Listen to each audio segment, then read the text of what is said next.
buddies. Attention, attention. You are listening to a pre-recorded episode of The Curious Realm. Curious Realm is busy traveling the vast void of time and space to find the best paradigm-changing content the universe has to offer. Enjoy the following transmission, and remember, stay curious.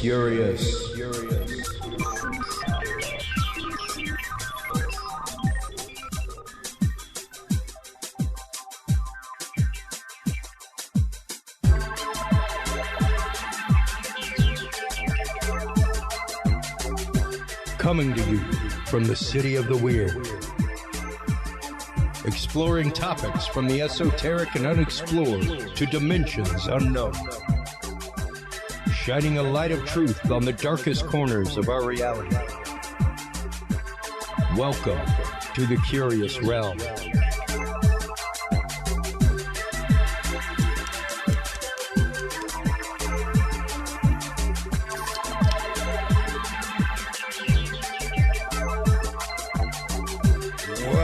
Hello, everybody, and welcome to episode 16 of The Curious Realm. We have had a great growth path since the rebrand from Dudes and Beer, guys. It's still actually stuck in my head frequently to whenever my wife mentions something, I'm like, oh, throw it on the Dudes and Beer group. And she kind of gives me the funny look, and I'm like, oh, yeah, you're right. It's Curious Realm now. But it's been great. It's been fantastic. We just went through our first South by is Curious Realm. Thank you to all the technicians out there that killed it for HC Productions this year. Our first real South by to be out there providing for, and man, what a South by it was. Shows like the Black Pumas that we got to help provide video people for, stuff like that. Always great to be involved in such an epic event. Welcome back to that, and welcome back the world of live events in this world, what I do for a living. And speaking of live events, our second guest this evening is actively the folks from the upcoming Bigfoot Roadshow. Southeast Texas Bigfoot is who is putting that on. That is coming to you from Mineola, Texas. We are one of the many sponsors of that, as is our parent network, HC Universal Network. We will both be out there providing live stream commentary with the speakers, the guests that are out there, as well as some of the amazing vendors. There's a guy that has been out there, Daniel out of Houston, that, or I guess Sugarland, Houston, who is doing like action figures of cryptozoology folks. I know Lauren Coleman has one, Lyle Blackburn has one made. He just did one of the folk monster that's going to be up for auction at the upcoming Texas Folk Monster Festival. And can't wait to be out there for that. But stop on by Eventbrite, folks. Check that out. You can buy your own tickets there. They're going to have a great banquet the first night. We are going to be out there providing some great stuff, some great coverage out in Mineola, Texas. You could not get more Southeast Texas than that. So stop on by, check it out. Eventbrite is where you can get those tickets. We will be having links to all of that on our Curious Realm page. Make sure to stop on by, check that out. And also stop on by and check out the Curious Realm on Facebook. That is where we post all of the articles that we talk about in the news of the week. Out of Military News, 131daily.com. Death rays coming soon. Japan is building microwave weapons. And of course, we all know these already exist. That's part of what the whole Havana syndrome is about. Out of unionbulletin.com, Jesse Smollett's lawyers request protective custody while he is in jail. Also, out of Coast to Coast AM, our good friends over there, NASA photographs the Starfleet logo on the surface of Mars. That is one of my favorite articles I've seen in a while. Really cool just big geographic formation out there that looks just like it. Pretty wild. Of course, we just recently had Archbishop James Cloud on and Kathleen Marden on Fantastic episode there.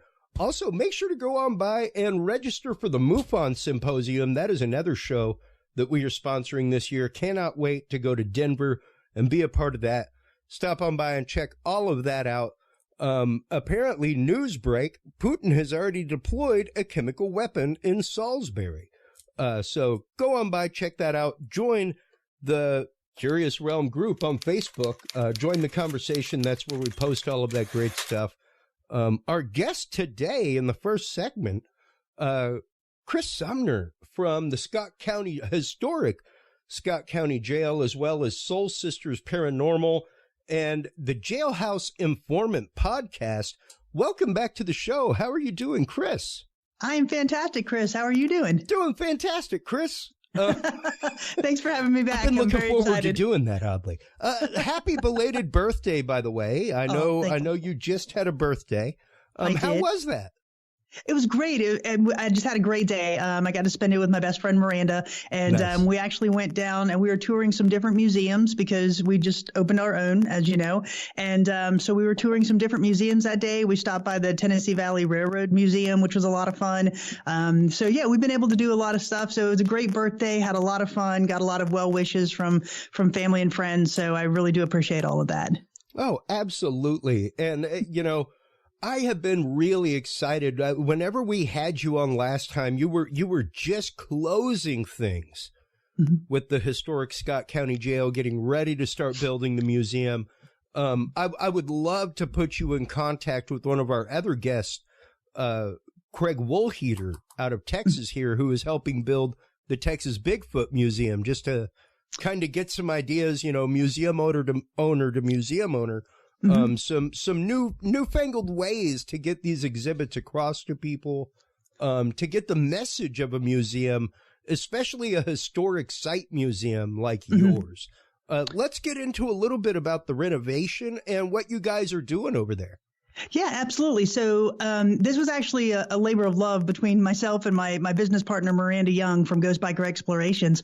So she and I met about 3 years ago. And ever since then, we've really talked about trying to find a historic location that we could open as a museum to preserve the history of that location, as well as offer paranormal research. And so really what we did is we came together and we formed a company called History, Highways, and Haunts.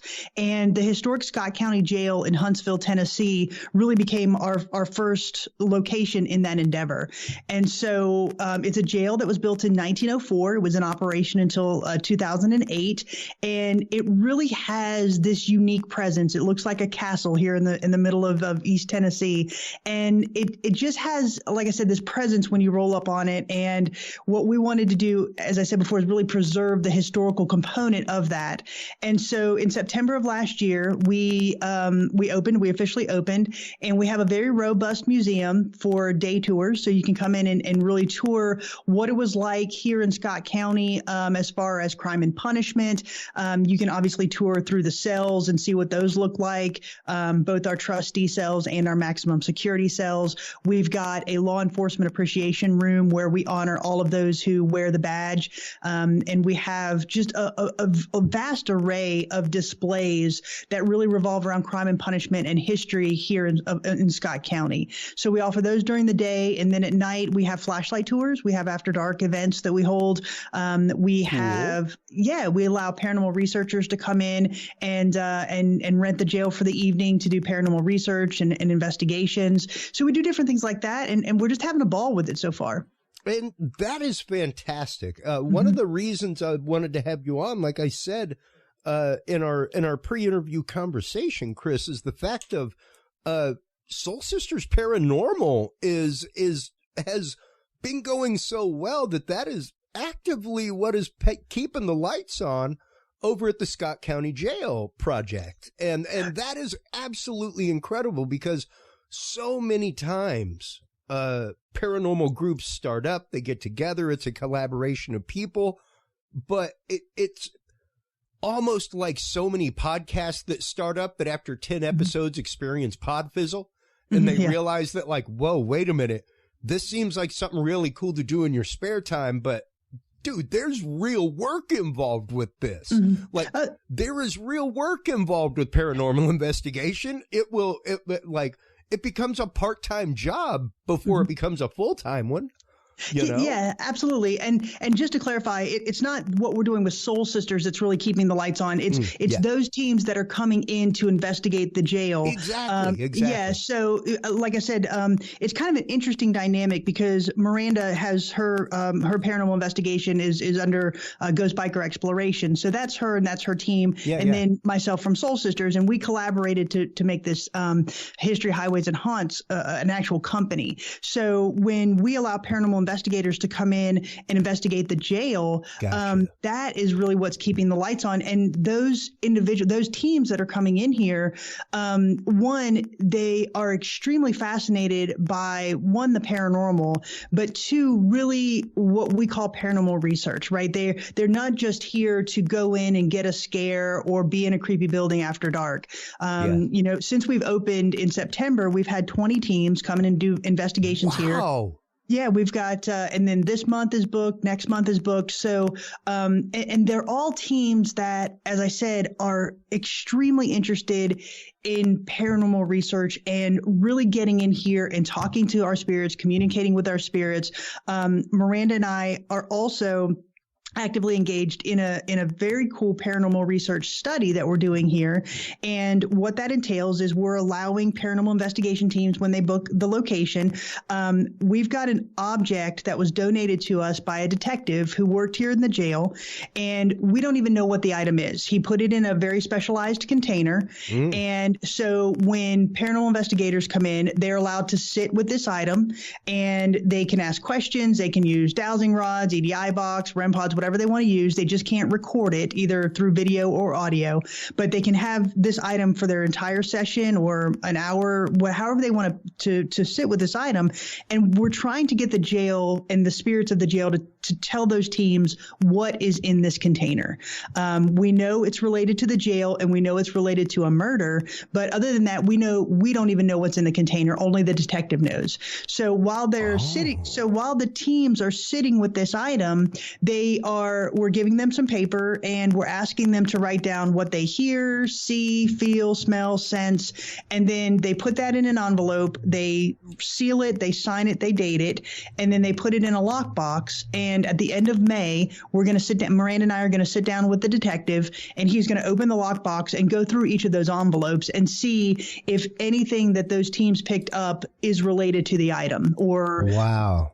And so it's really something that's very interesting because we're eliminating all of the bias surrounding this this paranormal research. And for us, it's unlike anything we've ever seen. So when I say we're actively engaged in paranormal research, that's really what we're doing here. Yeah, that is actively a fantastic experiment.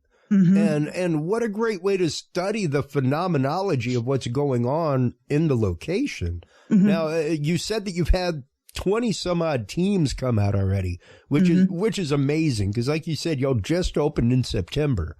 You had not opened yet when we had you on the show last time. Correct. And to know that there has been that kind of response, let's get into a little bit of the history of the Scott County Jail and why it might be such a hot spot that so many people are wanting to come and visit. Sure. Yeah. So like I said, it was built in 1904 and it was in operation as a functioning jail until 2005. After that, the inmates were moved out and it was used as a 911 dispatch for another 3 years. So in 2008, it officially closed. The doors were locked and it sat vacant until 2017. In 2017, the town of Huntsville acquired it from Scott County and they got a tourism grant to come in and repaint, put in some new windows, really kind of fix it up a little bit. And then after 2017, it sat vacant again until 2021 when Miranda and I approached the town of Huntsville and asked if we could open this museum and research center here. And they agreed. And it's really a great partnership between ourselves and the town of Huntsville. We've got a lot of community support from them. But it has such an interesting history. One, the longevity of it, obviously built in 1904. But we've had sheriffs that have been in front of the jail. We've had inmates who have committed suicide inside the jail, or have attempted suicide and have died at the hospital because of that attempt. We've had violence here due to overcrowding. We have stories of inmates upon inmate violence. In the early beginning, the jailer and his family actually lived here in the bottom floor of the jail. And so we actually have reports of children being born here. They played here with other kids. So you really got the entire scope of life happening inside this little building, inside this jail. And so what we think really contributes to the paranormal phenomena is a couple of things. One, the jail is built entirely of sandstone. The bricks are 3 feet by 5 feet by 6 feet. And so as we know, that type of material really holds in that energy. Also, there's a river that runs behind us, directly behind the jail. And obviously that water feature would also contribute to the energy that we think we have here. There's a Native American influence in this area, very strong Native American influence. And like I said, just the fact that we've had so many violent incidences here inside the jail. In 1925, Sheriff Ellis was killed right outside the front door. Oh, wow. We've had 7 inmates who were taken out of here by mobs and lynched, right? Cool. Either right behind the jail or about a half a mile away. So there's like I said, this very rich array of history starting in 1904, and we really do think that contributes to some of the paranormal phenomena that's been happening inside this jail. Oh, absolutely, and I think it is phenomenal the fact that you guys have been able to not only pick up the restoration of this place, but turn it into a success locally. Mm-hmm. And even to the point of fact that y'all are listed. What I'm showing right now is like the Rotary website. Like this is like the Chamber of Commerce. Mm-hmm. And you guys are listed in there, history highways and haunts and stuff like that. So it's obviously one of those that y'all have endeared yourself to the city, to the town. They see the fact that you were actively trying to bring some highlight to the history of the place, and not just use it as a roadside attraction. And thank you for noticing that. That's a great way to say that. When Miranda and I really sat down and decided we wanted to do this, I mean, we talked for probably at least 2 months. And even before we went and approached the town of Huntsville, we came up with what we felt was a very strong business plan. And that business plan really revolved around the fact that the forward-facing promotion and advertisement of what we're doing was really driven by the history. The historical component of the jail is really what we're trying to lead with. And so that has really guided our marketing strategy, our advertising strategy, our partner strategy. And so then we bring in the paranormal behind that. And as I said before, the paranormal has been very good because that's allowed us to keep the lights on, and we've built such a relationship within the community, both Miranda with Ghost Biker and myself with Soul Sisters. We've built such a great relationship with other members in our paranormal community that they've been very receptive to help us come in and really support us in this endeavor. So that has been really successful, and I just think the way we were able to come together with this and again allow the history to be the driving focus, because in this town and this county actually, you have almost every family has some type of connection to this jail, whether they had a family member who was in here as an inmate, or their grandpa was a deputy or a sheriff, or their mom was the cook. Almost every person from Scott County who has come into this jail has told us a story of, my so-and-so was in here for drunk and disorderly, or my dad was the jailer for this many years. And so those are really stories that we are gathering and really putting forth inside this museum. So it really is a community museum, because when you walk in here, we've got the names of all the sheriffs. We've got the names of the deputies. We've got newspaper articles from the 1960s and 70s that are highlighting the members of this community. And so, like I said, I think the fact that we were able to, what I think, very successfully marry the historical component as well as the paranormal component is really what's making this successful. Oh, absolutely. Absolutely. And the fact also of my family comes from a very, very small town in Louisiana. Okay. Literal one red light town. My aunt was mayor at one point, and towns like that, towns that are small, the sheriff's office, the police station, that is, it's basically like the sheriff's office, the barber shop, and the market. If you got a church that everybody's going to, you could throw the church in there too. But like that, if you want to go hear the gossip, go walk around the market. You know, go hang out at the barber shop. If you want to know what's really going on in town, hop on by and talk to the sheriff. He's sitting there. You know, exactly. I mean, what you see, folks, on literally Andy Griffith is so much the truth in small town America.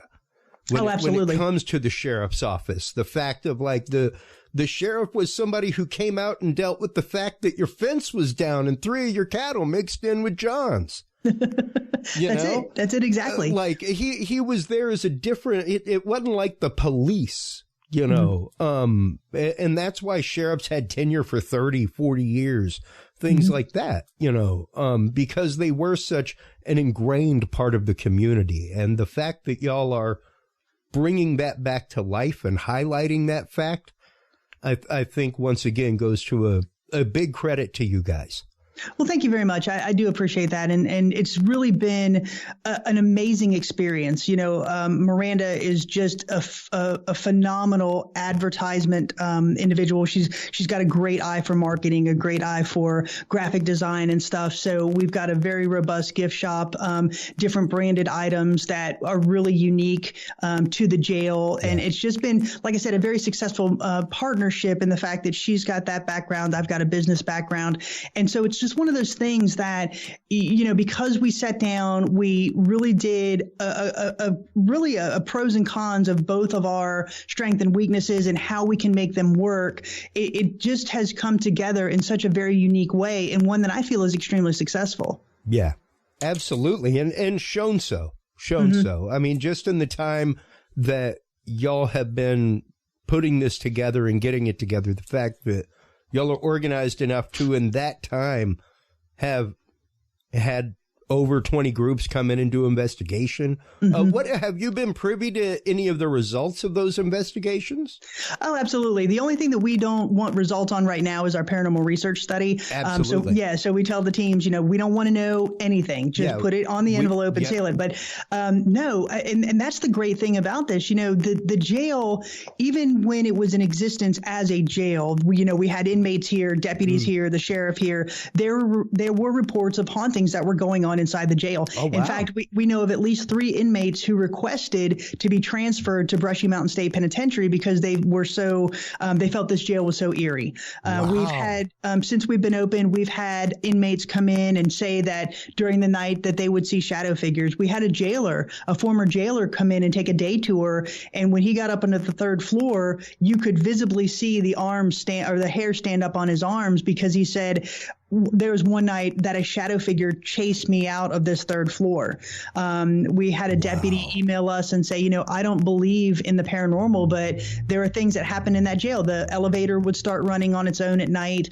We would hear footsteps when everybody was in their cells. We would hear footsteps on the back stairwell to the point where we would call an emergency head count because we thought they were escaping. Yeah. And so that was, I mean, that in and of itself is pretty phenomenal when you have these sworn law enforcement officers coming in and telling you this stuff. Yeah. But the paranormal teams that come in here, they've captured shadow figures. There's one team that actually videotaped a picture being flung off the wall, audible EVPs. We've had EVPs that have been recorded. It really runs the gamut. Shadow figures, even on our flashlight tours, when we have people in here that are just really interested in the history and not so much the paranormal, they're capturing shadow figures on the pictures that they're taking just of the flashlight tours. And so it's routine for things to happen in this jail day and night. And I think obviously that's what's contributing to our success as well. The spirits are just really vocal and really want their presence known. So that's definitely been a big help. It didn't even dawn on me to ask, are you in the jail right now? I am. I'm sitting here right now. I am. I'm sitting here in the jail right now. So if we hear something, don't be alarmed. Yeah. Precisely. What is it like for you? Because I mean, there's some people that are really comfortable, despite that. You've been on hundreds of investigations by this point with Soul Sisters, and also working in conjunction, with Ghost Biker expeditions or explorations. But what is it like for you to spend your daily in that environment? It's actually interesting. When you go to these places as an investigator, the docents will tell you stories, the volunteers will tell you stories about things moving and all of this. And you obviously got to take some of that with a grain of salt, right? They kind of want to sell you on their place. Teaspoon. But yeah. But, Kris, this place is legitimately for real. I mean, we've had objects go missing. For example, when we first got the keys, about a month and a half before we actually had our opening day. And because we wanted to get in here, really do a thorough cleaning and stuff like that. Yeah. And so upstairs on the second floor, there's the remnants of the dumbwaiter system that the cooks would use to send the food up to all three levels of the jail. And so Miranda was running her shop vac up underneath the ledge or the lip of the dumbwaiter system. And she knocked off a razor blade that had been taped up underneath there, like contraband, right? It's just this old razor blade that had been taped under there. Nobody knew it. So I wasn't here at the time. And so she called me and she said, "You're not going to believe this. I just found this razor blade."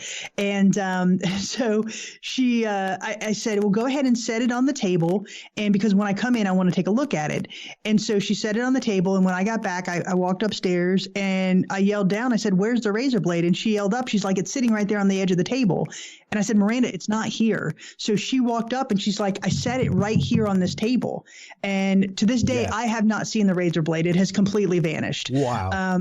So we also got their contraband back. Exactly. And then we also on our little table up there, because that's where we had all our cleaning supplies, we had a pair of red-handled scissors. And about 2 days after the razor blade went missing, the red-handled scissors are gone.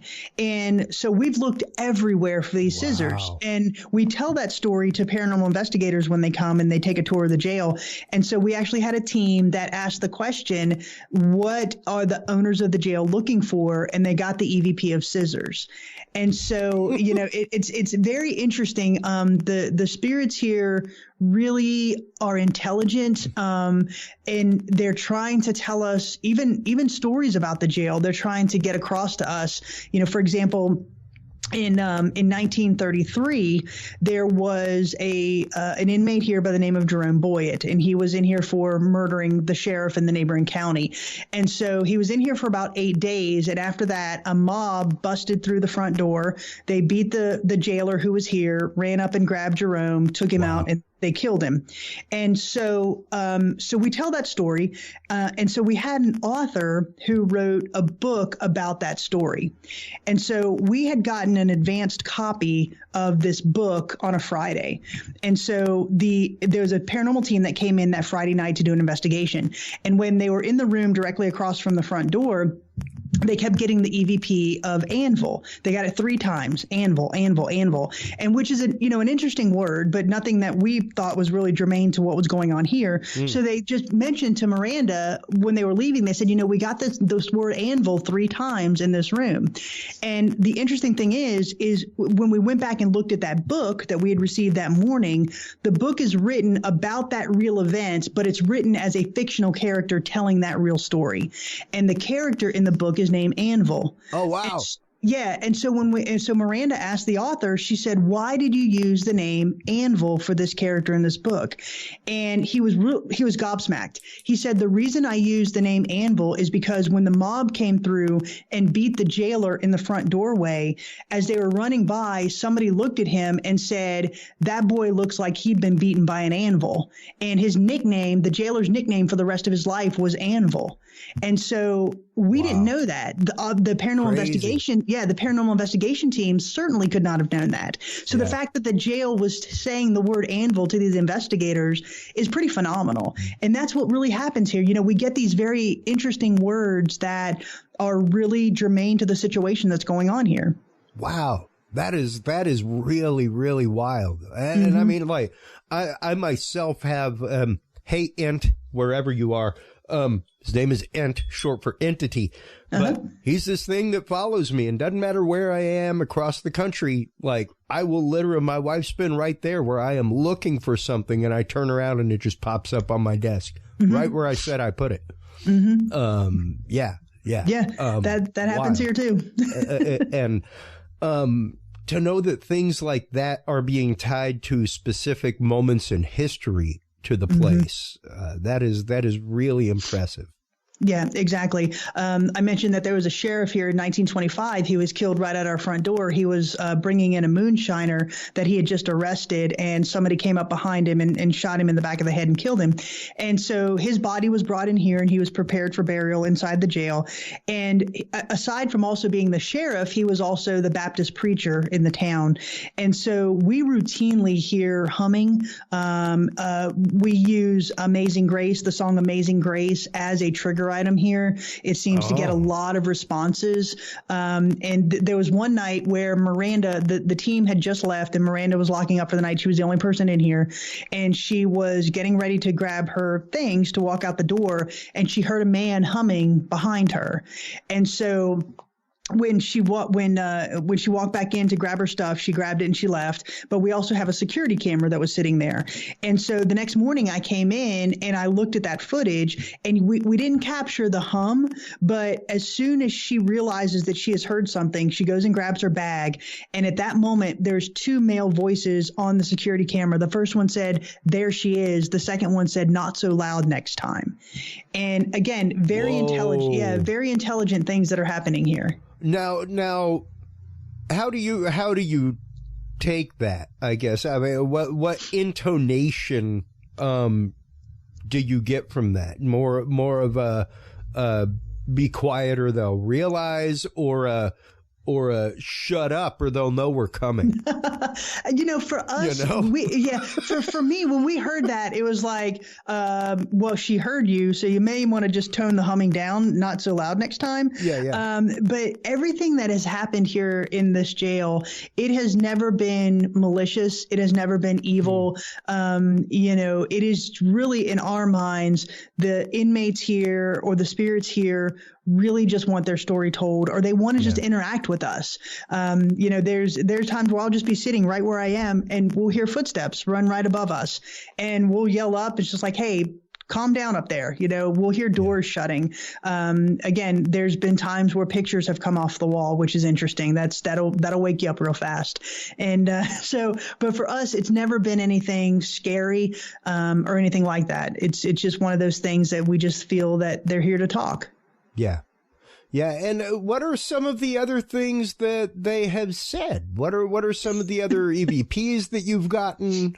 Because you had investigated the location before y'all became involved with it.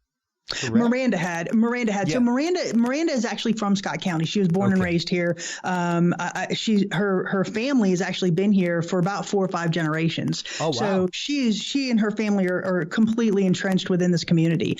Her mom and dad were teachers at the high school for 30 years. So pretty much everybody knows Miranda. I'm kind of the outsider coming into this relationship. But so Miranda had investigated this in 2014, and in our drunk tank, she actually captured a woman crying, and she captured some audible EVPs that night.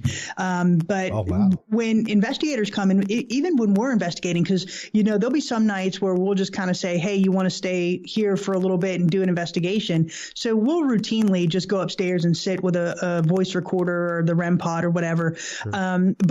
So there was one night where we were upstairs, and we have a bunch of articles, newspaper articles, historical articles on the walls. And so we were reading one of the articles, and there's an article up there about a woman who was violently raped and murdered in the community, and her name was Rhonda Bird. And I just happened to say, "Does anybody in here know Rhonda Bird?" And a man's voice from out in the foyer said, "I knew her." And we captured that on audio. We both heard it audibly. That was pretty wild. I was actually here leading one of our flashlight tours one night, and it was myself, two I'd say kind of older teenager guys, two teenage boys, and then a mom and her daughter. And so there was just 5 of us. So we did the flashlight tour, and we were coming down here, and they were getting their coats on and everything. And as they're getting ready to leave, we're just talking about the hauntings and different places that are haunted here in Tennessee and all that. And from directly above us, there was a loud crash to the point where it almost sounded like one of the bunks upstairs had been pushed over. And one of the kids was like, "What the F was that?" And I said, "I don't know. Let's go." So all 5 of us ran upstairs, and we're standing there and everything's quiet. And I said, "Who's in here with us?" And from down here on the first floor, a man yelled up, said, "I'm in here too." And the boys, their face just turned white. And they're like, "I think we're going to go now." And I'm like, "No, you guys are going to come help me turn off all the lights. Everybody's coming up together." We're all rolling through here. Exactly. We will all leave as a group. But until then, you guys come upstairs with me. We're going to shut off the lights and lock the doors, and then you can go. But it's stuff like that happens, We were here on a flashlight tour. We had a group come in, and on that night, we'd actually split them up, and we had told them before we started, that if you're going to take any pictures, take 3 in a row. So click, click, click, just so you can have a baseline and see if anything happens. And so in our drunk tank, Miranda was down there with 2 of the guests, and one of the guests took 3 shots, boom, boom, boom. And, we continued on with the investigation and such, and they left. And so the next morning, she messaged and said, "I think I caught a ghost." And so we looked at it, and we see her series of 3 pictures, and you see 1, there's nothing there. 2, there's nothing there. On the 3rd one, it definitely looks like a shadow figure standing there. We can't explain it. It's actually on our Facebook page if you want to go take a look at it, at the historic Scott County Jail Facebook page. We have it on there. It's pretty phenomenal evidence. And so those are the type of things that really happen around here, and they happen on a daily basis. Wow, that is absolutely incredible. And I've been on quite a few paranormal investigations, things like that in my time. There have definitely been moments where, like you said, no, we're all going to pony up here. We're all going to roll together right now. Exactly. Now you've been on far more investigations than I have, of course, but how often is it that I guess how often is it that you hear something audible on an investigation, not in post, like EVP? Because I just part of our baseline was the fact that we never reviewed footage or clips like at the moment or that night. We always had a couple days, came together and reviewed things. That was just our protocol for stuff. But how often do you hear something while you're on an investigation? And what is the percentage difference between how often you hear things where you're sitting right now? Well, when Soul Sisters goes out on investigations, I'd say probably 15% of the time on those investigations, we'll hear something audibly, and then we'll go back and review it and found, we've captured it on our audio recorders and such. So it's a very low percentage to that standpoint. Now here, it's unlike any place I've ever been, to tell you the truth. And I'm not just saying that because I'm a co-owner here. This place talks. There was one time I was opening up on a Sunday morning, and I was up on the 3rd floor, which is our maximum security floor. And I was opening the windows because it was a beautiful morning, and I had a cup of coffee with me. And I said, "Good morning. Who wants a cup of coffee?" And a man's voice said, "Open your eyes." And it was just like that. It was like, "Open your eyes." And I thought somebody had come in, and I sprinted over to the stairs. I'm like, "Hello." And of course, nobody was here because I had shut the door behind me because we weren't open yet. So it's routine that we will hear something audible, whether it be a whistle or a hum or an EVP. Most of the teams that have come have captured at least one audible EVP. Wow. There are some teams. Wow. Yeah, there are some teams that that capture a lot of evidence. There was a team here called RKB Paranormal, and that team is made up of 2 guys. They're both corrections officers. So they were up on our 2nd floor, and they were using terms that corrections officers would use, right, in a jail. So they were they were in our kitchen area. And so the way the second floor is, when you come up on the second floor, there's a little tiny hallway, and then it opens up into like a foyer. And you've got 3 big cells and then one big kitchen. And so they were in the kitchen area, and they had a REM pod and an EDI box on the table there that's in the kitchen, and they had the kitchen door closed.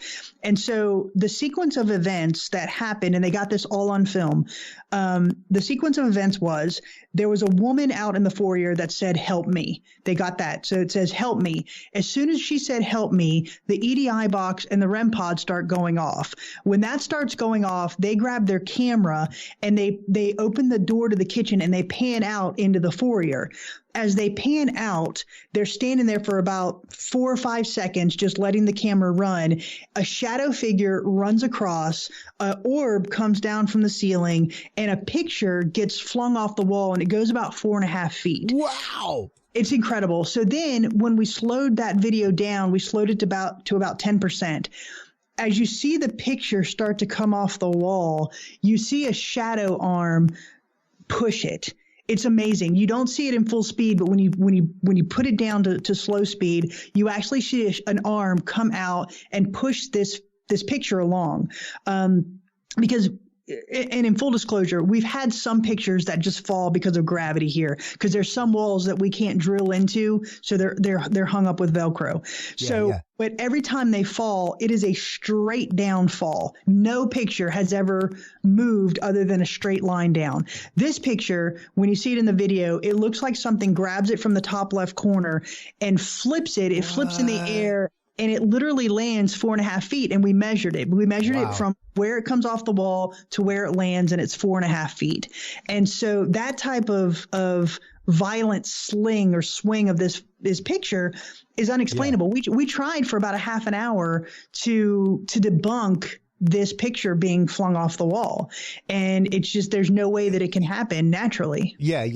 Yeah, well, I mean, hey, if you were in like a slanty shanty building or something, and a convoy of 18-wheelers went by, sure, something like that could happen. You are in a sandstone building. Like, that building ain't shaking. It ain't moving unless there's like an event. Exactly. I mean, we even actually would have been shaking and moving. Exactly. I mean, we were going to such lengths as we were, opening and closing all the doors to make sure there wasn't some type of a suction or air draft or something like that. Anything like that, because we wanted to make sure that we tried everything to try to come up with a reasonable explanation as to how this picture gets flung off the wall. Now, if it was just the picture, that in and of itself would have been pretty cool evidence. Yeah. But when you talk about the entire sequence of events, from the EVP to the REM pod and the EDI box to the shadow figure to the orb to all of that, it's probably one of the best pieces of evidence that I've seen in a long time. And so that's just what happens here at this jail. Well, and interestingly, I was going to bring up a couple things specifically in regards to this. Number one, the fact that the 2 gentlemen that make up the team are themselves correctional officers. Might have been something that sparked such the visceral reaction after the help me. Yeah. Because of course, help me. Who would have come running if you're talking about a time loop happening for the last 100 years, Correctional officers would have come running. Yeah. So just the fact that they are walking around using the same lingo, and that doesn't necessarily mean the other part I was going to bring up, was, do you have, or at least to your knowledge yet, because you're still fairly new to the property and to investigating the property, but to your knowledge yet, do you have record of ghosts or entities there that are associated with people that did not pass there? So, for instance, guards, because guards, I mean, it's pretty frequent in a lot of prisons, jails, things like that, that some of the people that are still inhabiting that space are people that just inhabited that space on the daily. Like they spent 40 years as a correctional officer. That's kind of like a teacher. That's how they identified themselves. And that's a great question. And we do have evidence of that. For example, there was a sheriff here. He was very beloved by the county. This happened in 1986. He was elected in 1976. In 1986, again, very well liked sheriff.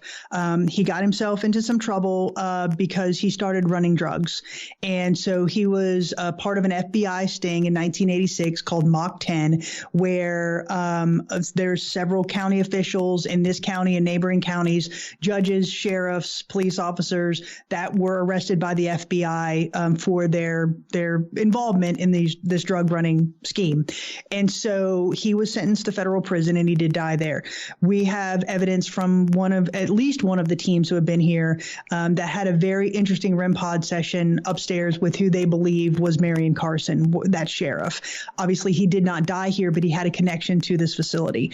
And so that is an example of one person who did not die here, but we do believe that his spirit does come back here. Yeah, because once again, you've just invested so much energy in that place. You're tied to it. You know, and that's really interesting. Once again, just the fact that the guys that had such a visceral response were themselves correctional officers. I wonder if that is a case for them when they visit other prison-like areas, things like that, you know? I do believe that now they're a newer team. They're great guys. But another interesting connection that they have with us specifically is when we first opened the jail, we were asking for anybody who wanted to donate items of a law enforcement nature that they wanted to contribute to our law enforcement appreciation room. Yeah, I remember that. Yeah, this team actually donated a hat that was worn by their fellow corrections officer who was killed in the line of duty. So that officer's hat is hanging in our law enforcement appreciation room. And so that is the connection. That's an interesting connection that they kind of have to our building. And I don't know if that was really the catalyst behind what they captured, but to your point, they were using those terms. They were using corrections officers' terms and stuff, and for them to be able to capture that entire sequence again was very, very telling and really indicative of what we're experiencing here. That is once again just a visceral response from an environment. On occasion you'll see one of those things, but to see them all in conjunction that's pretty big. That's pretty big. That is really incredible, and kudos to y'all to making this happen, to putting this together, to actively not only preserving a part of history locally, but preserving it with this light on it. Once again, the fact that y'all have made something successful out of this is absolutely beautiful. Well, thank you. And that's really what we're trying to do. As I said before, the company that we created was History, Highways, and Haunts, LLC. Yeah. And so we love this jail, and we're obviously very committed to this jail. But what we also want to do, our long-term plan, is to help other locations put together the similar plan, right? We want to go out and essentially be consultants to allow other properties to kind of flourish the way we have. Yeah. So if there's anybody listening who has a location that they're interested in preserving, we would absolutely love to talk to you and can help consult with you about what we did, the business plan that we put together, how we approached the town, and kind of what we've done so far to make this successful. Well, and I think it's because, you've got somebody, like you said, that is fantastic with marketing. She is, yep. The stuff on y'all's website, the interaction on your website, everything is top-notch, beautiful, amazing. Thank you. The work, the graphics packages are fantastic. And, well, thank you. The content of the show is fantastic. Let's, because we've got you for about another, 15 minutes or so. Yeah, absolutely. Let's spend the last few minutes talking about Jailhouse Informant, your show, your podcast that you're all of a few episodes into, coming from the Scott County Jail. Yes. So we decided to start a podcast called the Jailhouse Informant Podcast. And it's really a mix of true crime, paranormal, current events, all those things that are kind of happening. Because, again, what we really want to do is allow the history to be the driver of this podcast. Yeah. So we talk about Scott County in the sense as we'll have Scott County guests on. For example, we have the assistant district attorney. She'll be our guest tomorrow. Oh, and wow. So we had the mayor of Huntsville. He was our very first guest. And so we really want to kind of bring the community together and say, hey, these are your people. These are your representatives in the community. And this is, kind of a very candid conversation with them about things that are happening in the community and their ties to the jail. Right. And so but then we also bring in elements of true crime, or we'll talk to other location owners. For example, a couple of weeks ago, we had David Kreider, who owns the jail out in Las Cruces, New Mexico. So he was talking about his experience of being an owner of a location. And so we really kind of wanted to mix it up a little bit. Yeah. And really talk about those type of things and make it very interactive. You can log on and ask questions or just kind of see who we're talking to and add comments if you want to. And then the last segment that we do every week, which is kind of fun, is we were donated about 1,000 newspapers from 1950. Wow. Yeah. From 1950 to 2005. We have pretty much one newspaper every week from 1950. So what we've done is we'll go in every week. We randomly grab one of those newspapers and we read the headlines. Love it. Yeah, so it's a lot of fun. So people have been tuning in, and we had our very first content.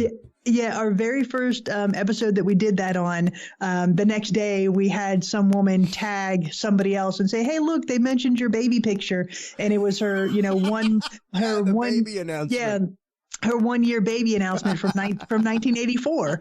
And so it really is something that we kind of really want to highlight the community and such. And we're having a lot of fun with it. And so this month, because it's International Women's History Month, we'll have women guests on the podcast. Like I said, tomorrow we have the assistant district attorney for the area. And so it's just a lot of fun. And it's one of those things where we want to highlight the jail, obviously. We want to highlight the community. We want to highlight true crime and things we're seeing in the paranormal world as well. So it's kind of a really fun mix of everything for everybody. Well, and once again, especially having deep ties with the community, like the DA, things like that. Mm-hmm. Did y'all happen to get any actual like jailhouse records or anything like that as part of the jailhouse ownership? Like case records or? Well, the Historical Society is directly across the street. So they house all of the prison records and the inmate records for the county.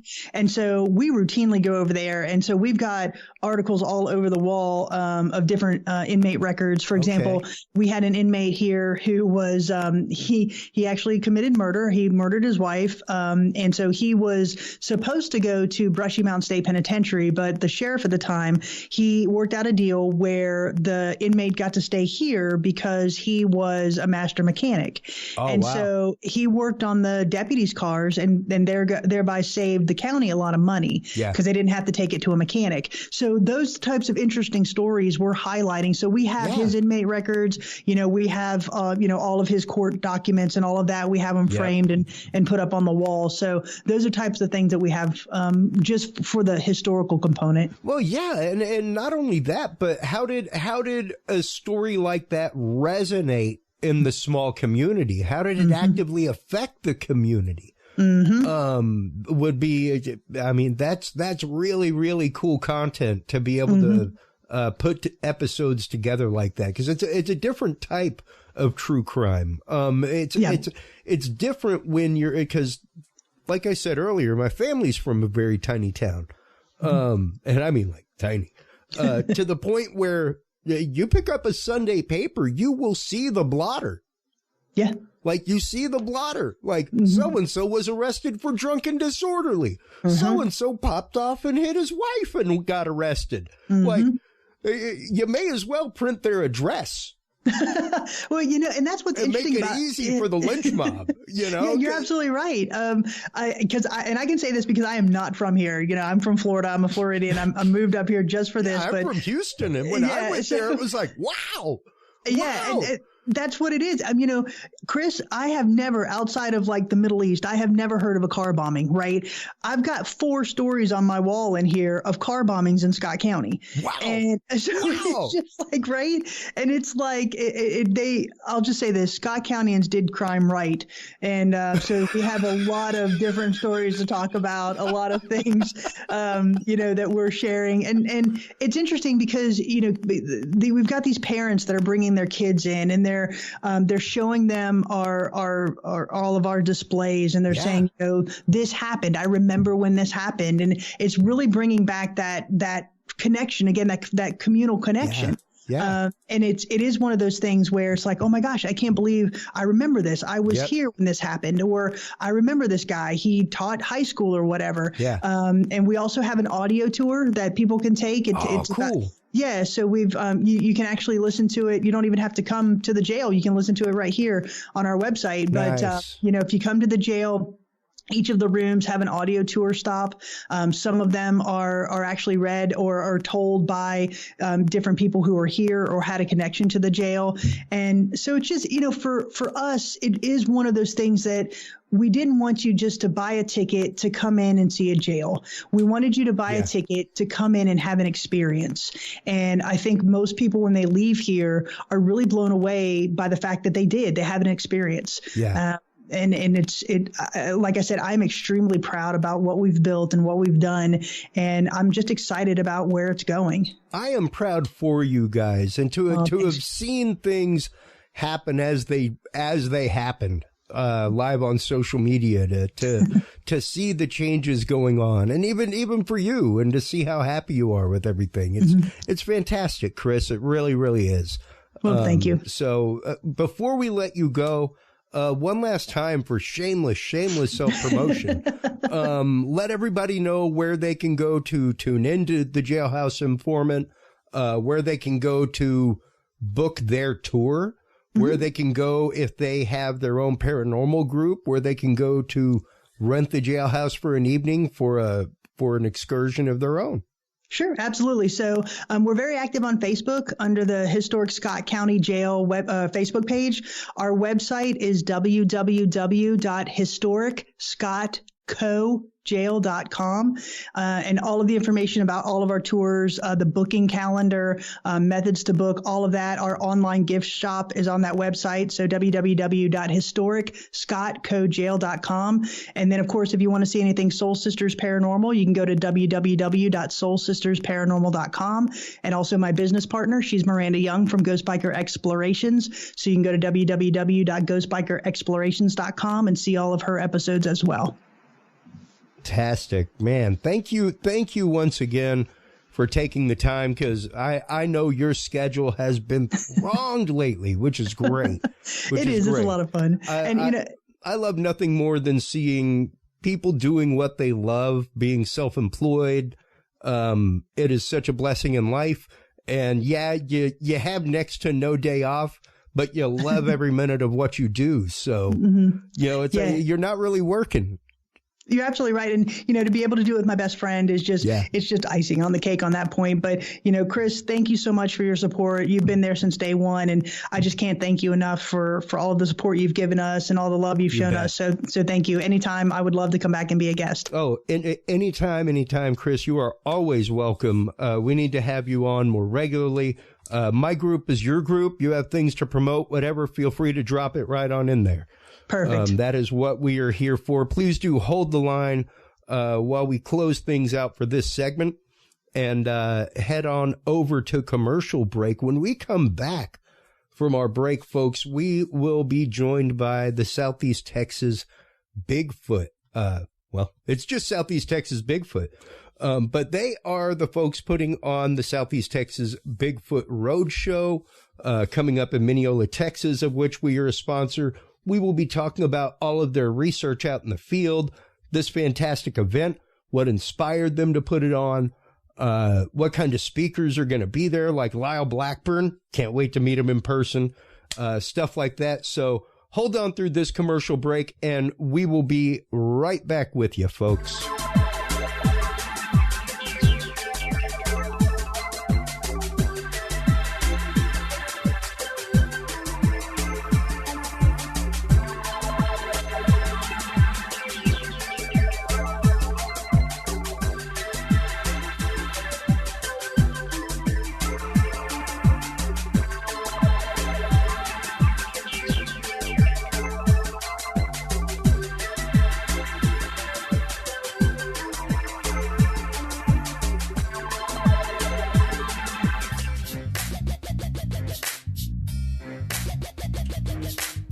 With the rise in attention to the health benefits of cannabis and cannabinoids, including CBD, True Hemp Science has become one of the premier providers of full-spectrum CBD and CBD-related products.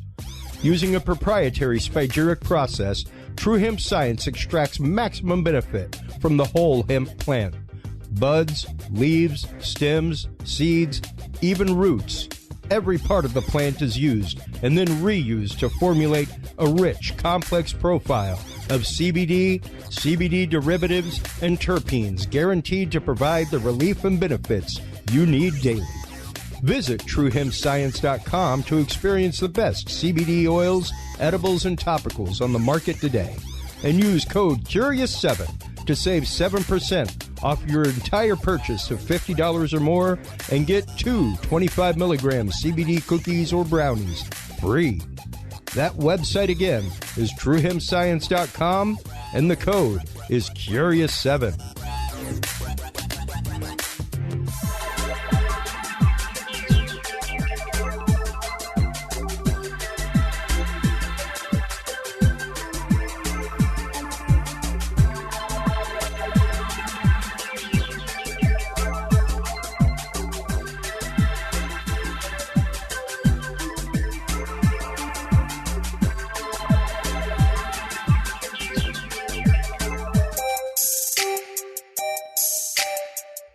Have you considered starting a podcast?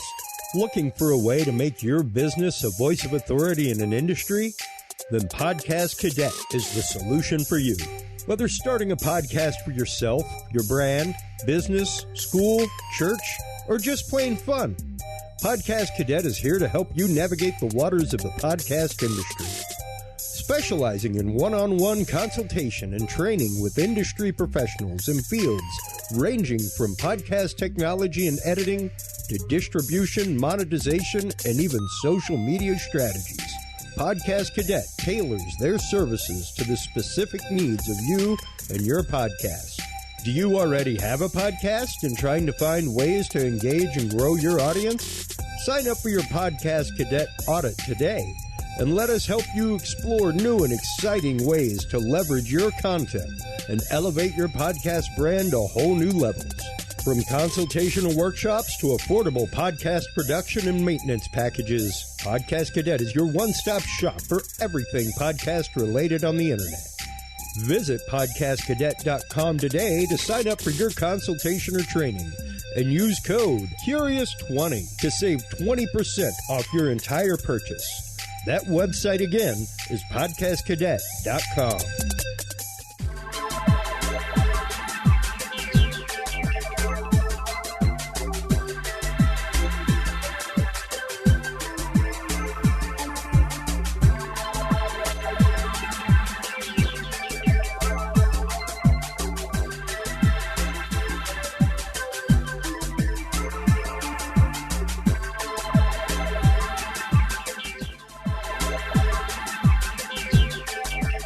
The Curious Realm Podcast is your source for the latest and greatest news and events in the world of the paranormal, esoteric, and forbidden knowledge. And there's no better way to spark the conversation than with items from the Curious Realm store. Choose from fan favorites like hoodies, mouse pads, coffee mugs, and more. Buy books and items from your favorite Curious Realm guests. Get your hands on the latest gear for paranormal investigations and experiments we discuss on the show. Open your web browser and stop on by the Curious Realm store at curiousrealm.com/store to buy the latest Curious Realm wear and out-of-this-world gifts for yourself, your family, or a mind that you want to open. That website again is curiousrealm.com/store.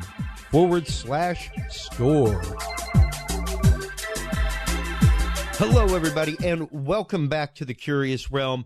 Our guest this segment is going to be Mike Turber from 5x5 News.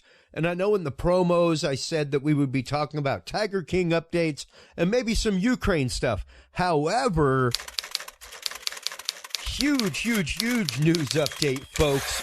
It is official. Putin has used hypersonic weapons in the Ukraine kerfuffle that is going on over there. We will be talking to Mike Turber about what that means. Once again, this is the quote, unstoppable, nuclear-capable hypersonic missile.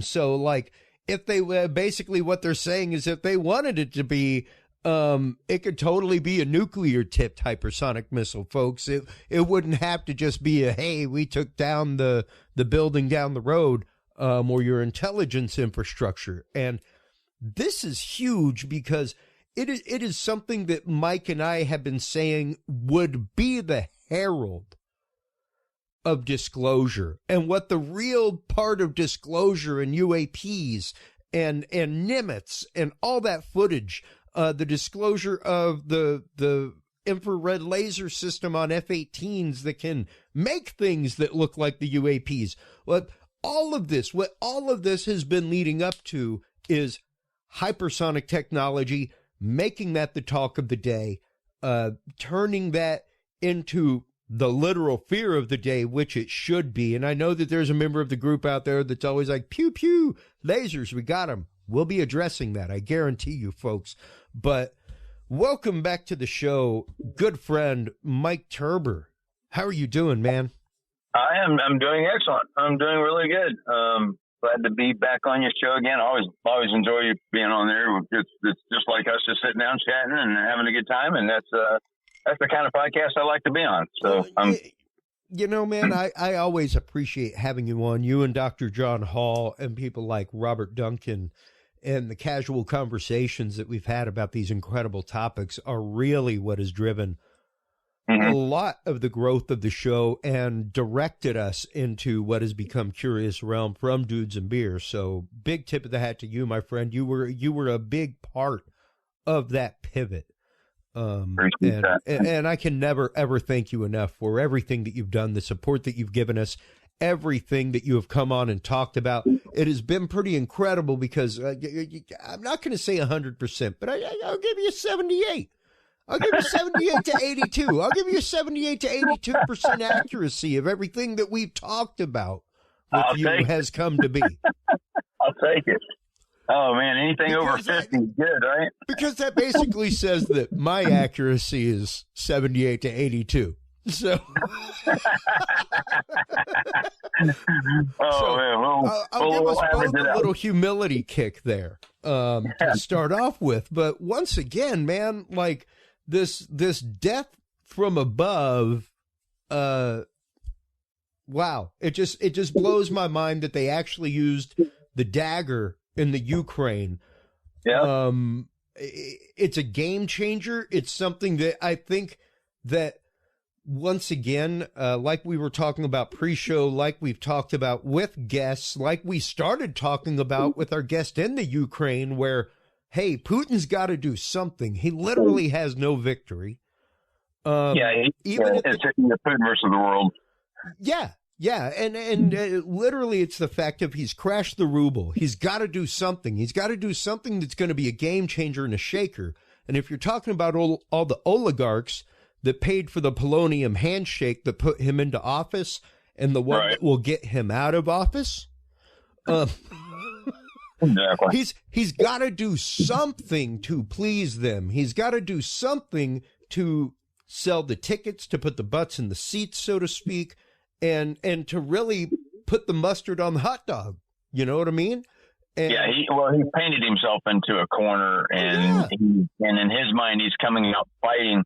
In the 80s, when we looked at Russia, we looked at them from looking at the leader, and who's advising the leader, and then you look more at the advisors to know what the leader's going to do. You just had to know what the advisors were advising him to do. Sure.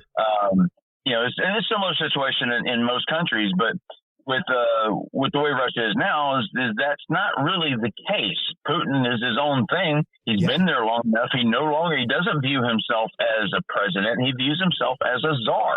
And his actions are proving that. He's a true dictator, a thug, is Biden. One of the few things I agree with Biden is called him a thug. Okay, that's pretty appropriate.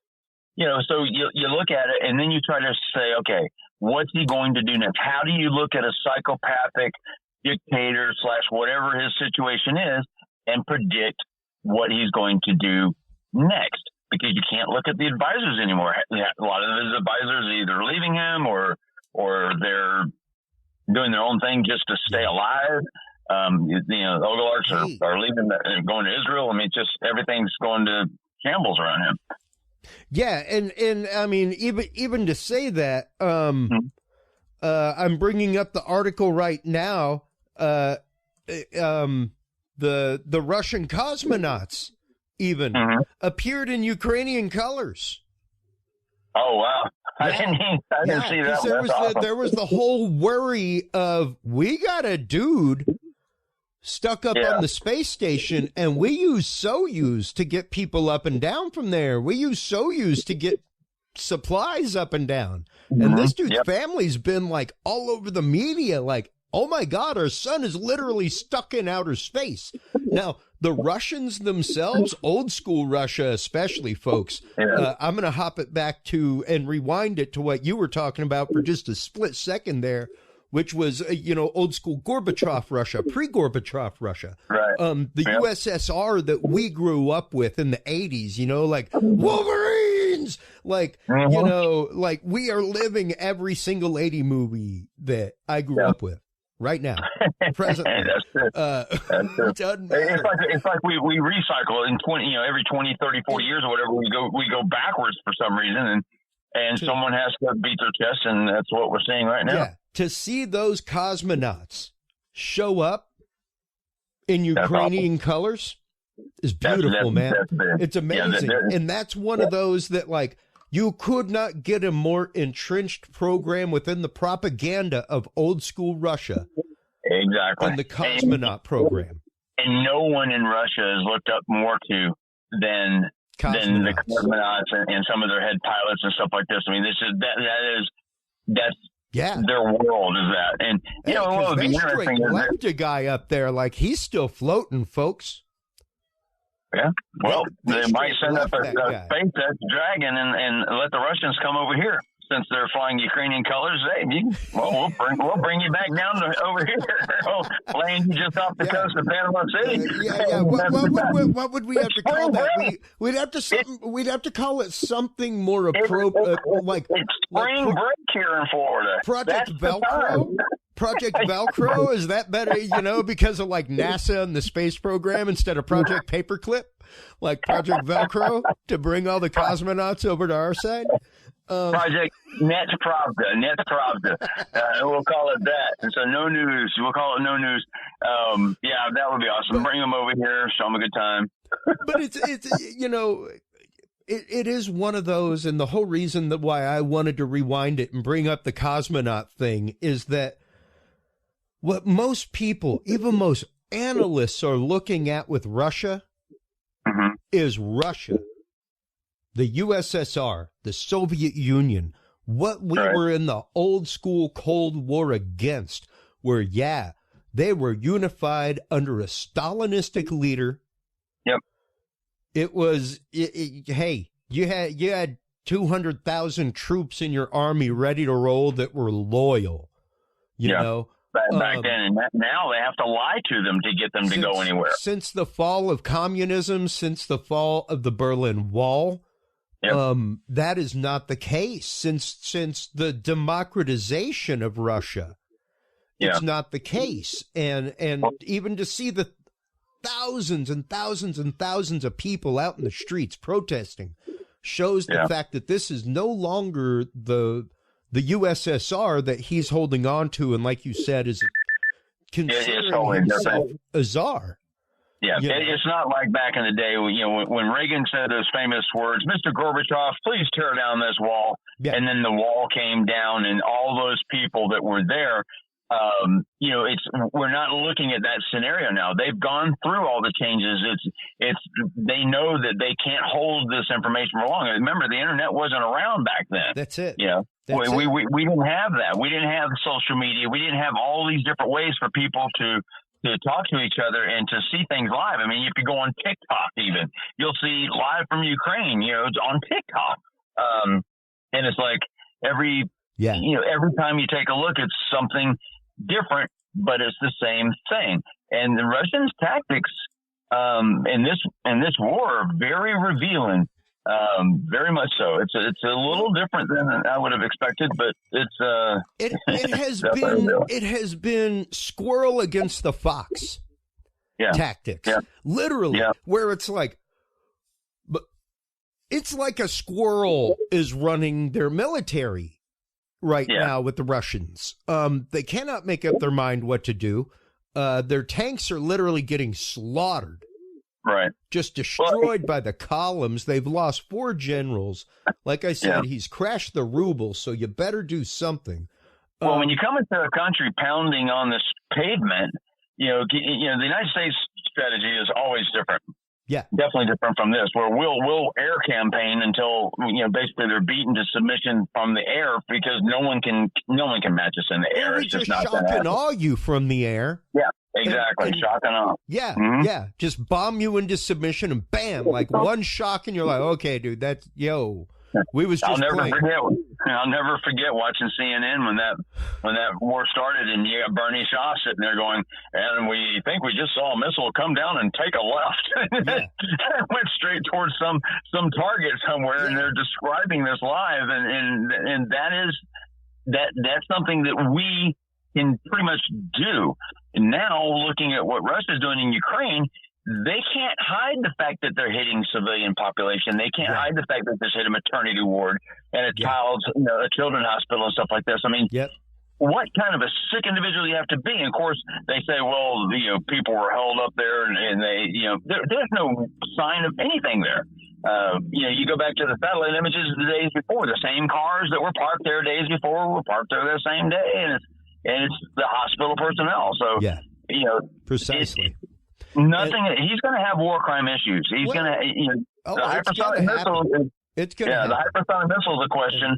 And I just brought up the BBC article right now. Russia's state TV hit by stream of resignations. Once again, not the USSR that we once knew. And I think that most analysts, most everybody else, has always considered this fact because, hey, any UN efforts, things like that, Russia has contributed. Russia contributed to the fight against the Taliban. They, they were in there with us, everything else. So one for all for one, these dudes are trained. But it's another outlet for them outside of a UN convoy. You get them outside of cooperation with other military leaders and other strategists, and it seems like they are not the tacticians that they make themselves out to be. Right.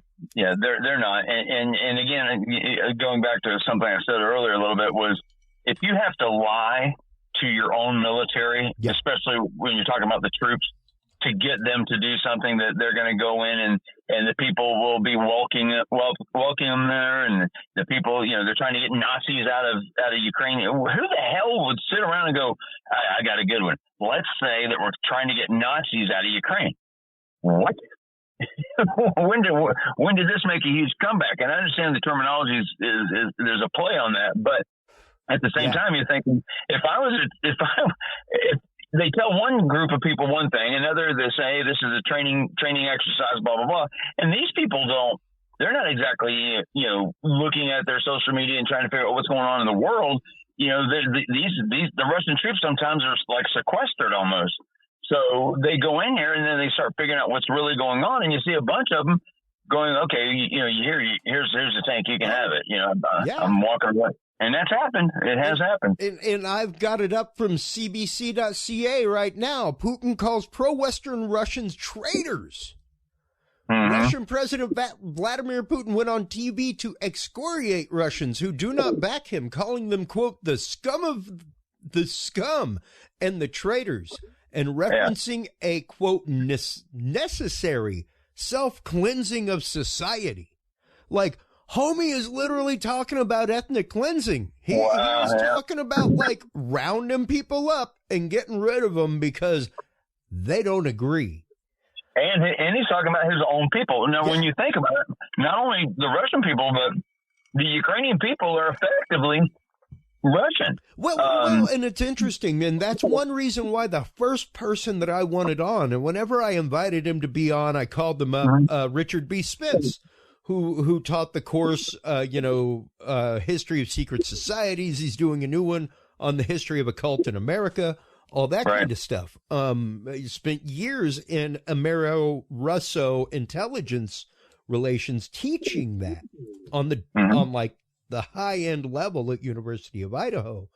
And it was interesting to talk to him about literally the founding of the Ukraine and what was the beginning of all this and what happened that caused this. How did, like, you can't say it ain't been brewing. And yeah, there were a lot of red flags, a lot of flares in the air since 2017 that something like this may light off. And oddly enough, I mean, I my audience knows. Sorry to any listeners out there. Hey, I am not a Trump guy. I support any president we have. Next to the Pope, they have the hardest job in the world. But I was not a huge fan of it. It was kind of like if somebody elected my dad president. Be like, I'm not either. So we're in the same boat there. I'm not a politics fan. The one thing that I held the whole time was the fact of, you know what? We're going to see a long period of no war because ain't nobody going to want to pop something off with that dude there. Right. Well, if you think about it, the fact of like he's got fingers on the button because there's 38 levels of protection against that. It's more the fact of like, no, all he would have to do is move Congress to do something. It's like, no, nobody's going to do that while he's there. Something wild will happen. He's too much of a wild card, whereas Biden is a known quantitative, fully a known quantitative when it comes to everything about war for the last 30 years. Well, when you think of it, you think, well, going on the Trump thing, just to extend it just for a second, if you look at under Bush, Russia invaded, I think it was Georgia or Crimea. I think it was Georgia, I'm pretty sure. Yeah. Then under Obama, they go into Crimea, and then now here we are, with Biden, they go into obviously Ukraine. And that's during what Trump, it was. Yeah, Putin went nowhere. he was under wraps the whole time. So, when Trump comes out and he says, hey, I'm the only president in this century that whatever, that holds true because of the fear of the unknown. Yeah. The other leaders you don't know what Trump's going to do. And with the other ones are somewhat predictable. With Biden, I have a personal opinion against Biden because of my situation with Afghanistan right now. Yeah. So I am biased in that way, but I'm a registered independent, so I'm not Democrat or Republican, but I tend to lean towards Republican. But overall, the situation we're at right now is you've got a leader of what effectively is the communist world, okay? Yep. And he's going into a country, and the entire world is against him except for 4 countries. Yeah.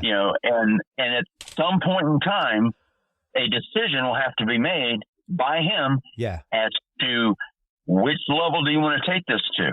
Yeah. Well, that is what I've held the whole time. That is what I had discussion with family members and friends about just over this last few days until we talked today. Was if you wanted to do anything, yes, of course. We're not going to send troops over there. We're not going to help. We're not going to help bring planes in. We're not going to do anything that NATO's not doing. But if you wanted to be a leader and you wanted to do something, the one thing that the president has the power to do is stop trade in its tracks now. Yep. It might go to the House. It might go to the Congress after that. But he can go, oil, we ain't buying it from Russia. Now, he could have done that day one of the invasion.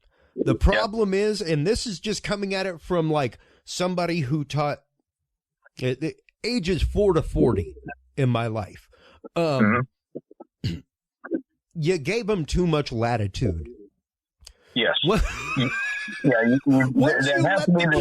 you let the kid get to that point, you've lost it. You've lost it. You've lost the classroom. You've lost the discipline. And he's never not going to be able to get to that point. The kids will never be on your side until after it gets to that point. That's how it works in the classroom. It's no different in the world. I mean, everyone is going to test Biden. And if you make it a point that when you go into office that you are this and you're that and you're set in these certain things, then people know not to test you in those areas. Or if one person tests you and they see that he actually did what he said he was going to do. But that's not the case, with Biden. So in some ways, if you think about it, he is kind of unpredictable. But it's becoming more predictable that he's not going to make a quick decision that would have a hard decision. Fast decision. Exactly. And who knows who's running the White House anyway? I have questions on that. Well, I mean, there's a lot. And that's the thing. Cutting off trade, that is not even a hard decision. Might be a fast one, but it's not hard when somebody invades a sovereign nation. Exactly. Ukraine started flying their own flag the day that the USSR broke up. Yeah. And it became Russia and the Union of former Soviet states or whatever it was that was up in the air until all these places settled out and became their own stuff, like Estonia and everything else. And Ukraine has done quite well when you think about it over time. And that may be a problem. Maybe Russia is looking at it like, hey, we need to acquire this back. And that's just it, though, especially militarily. That is the tip of the hat that I give them, because typically militarily, the one thing that you have to depend on, and the one thing that beyond all else is that flag. There was a reason why back in the day there was a dude whose job it was to carry the flag in front of everybody.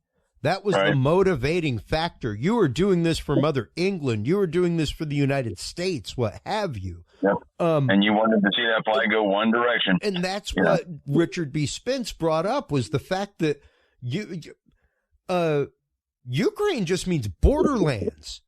It was an ever-changing and ever-flexing area that moved and changed and flexed for generations since the time of the czars, depending on what was going on in Persia and what was going on over in India and what they were squeezed between three different empires.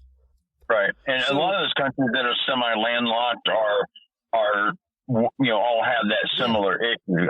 Obviously, a classic example is Afghanistan. Afghanistan doesn't really have, if you go there, there's really not a named border between them and Pakistan. Well, and that's just it. It's the fact of, because of that, there was no actual, Ukrainian national identity.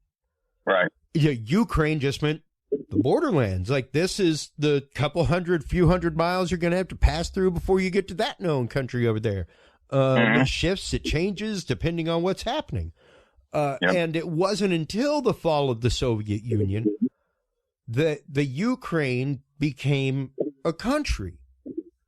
So the fact that they don't have that, we've been a country for 200 years, bicentennial, George Washington, all that kind of stuff to lean on as motivation. The fact that they are literally putting it to the Russian army right now. They are.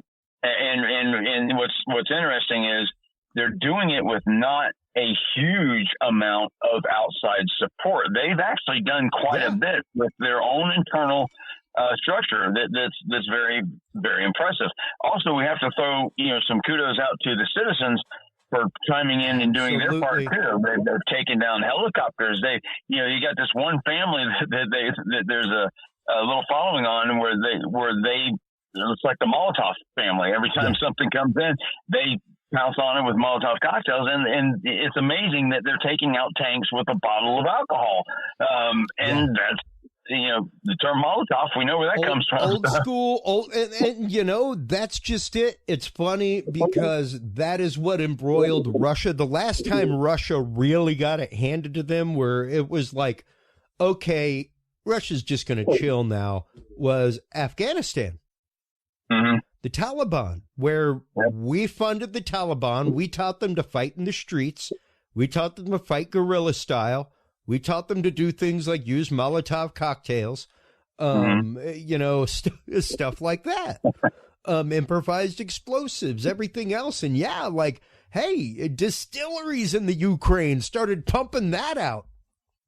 It was like, wow, that's awesome. And there were actually distilleries here where it was like, you buy one bottle from us, we will send them money for one bottle of production for a Molotov cocktail. So it was like your way to support the Ukrainian rebel effort to stop this incursion. And it's even now, I have it up from Breaking Defense, breakingdefense.com. Ukraine is getting Switchblade. It should be just the first wave of loitering munitions for Kyiv. And that's a canister launch drone system too. Yeah. You know, so and it's a wonderful system. It's easy to deploy, extremely difficult to defend against, and it's relatively inexpensive. You know, so the tactics that can be. You know, here's the thing: is whenever Pelican 1620, like, come on, it's a little air launched. Like, it looks like it's modeled after. I don't know if you know about the air hogs. Yeah, but they're like the little like rockets with the switchblade wings that are air launched. You know, and whenever you look at this, like, there's a little air pump and what looks like a mortar tube, and boop, the thing popping out. Yeah, and then they also launch that same canister is multi-use. They actually launch other things too, which actually would take us back to TikTok. We'll keep going on this one.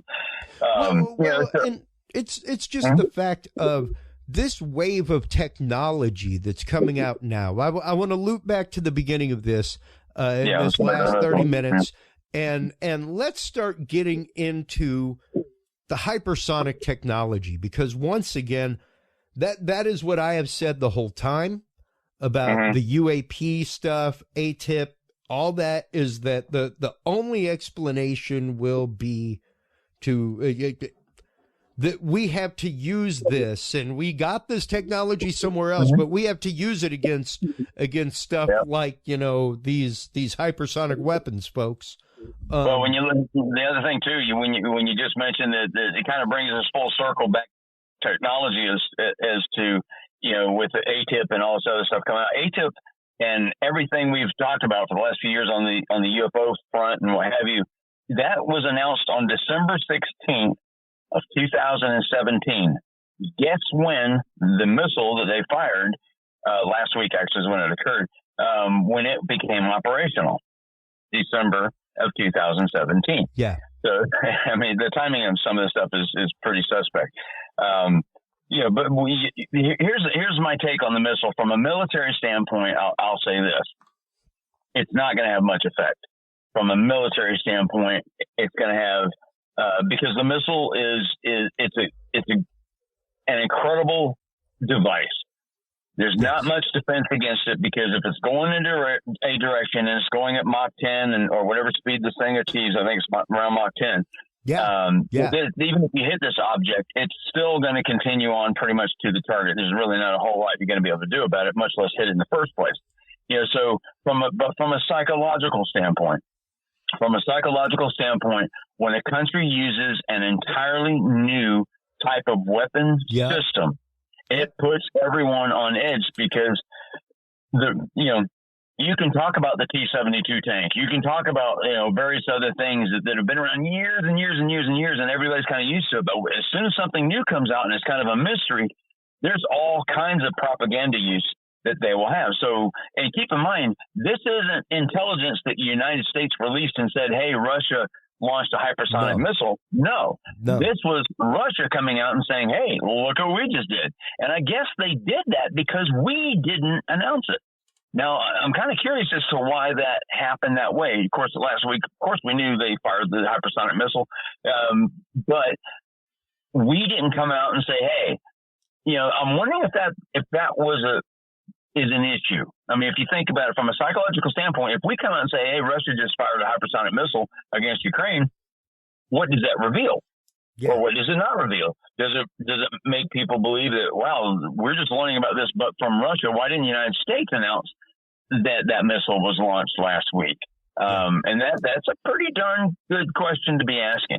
Well, you got to be willing to ask the question. You got to be willing to ask the question that, once again, like you said, game changer. It always makes people stop, wonder. Yeah. You know. Yep. I don't think it had quite the destructive impact of a nuclear attack.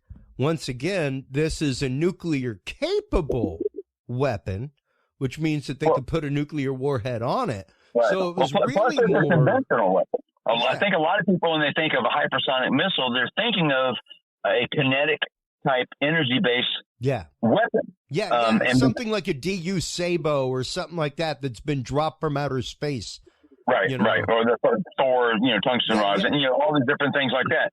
So, when you look at this, if you look at the missile and you just look at the numbers and you go, okay, let's take a look at this thing. Let's see, it's a hypersonic missile. Okay, it's going to hit at Mach 10, which means just the kinetic energy alone will probably do a lot of damage. Probably in some cases more so than even if the conventional version of the weapon, the actual bomb itself would do. I mean, of course, as you put together, it helps. But the range is the missile is normally carried aloft by I think it's a MiG-31 is what's normally carrying it. It's a solid propellant rocket. It's not like our hypersonics. Our hypersonics are liquid. These are solid propellant.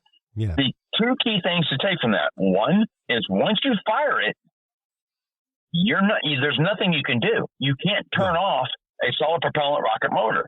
So there's an issue. One, the type of warhead that this would have on it, and I don't mean nuclear, it's only 500 kilograms, but it's going to be a fragmentation type warhead or type, I guess warhead isn't the proper term.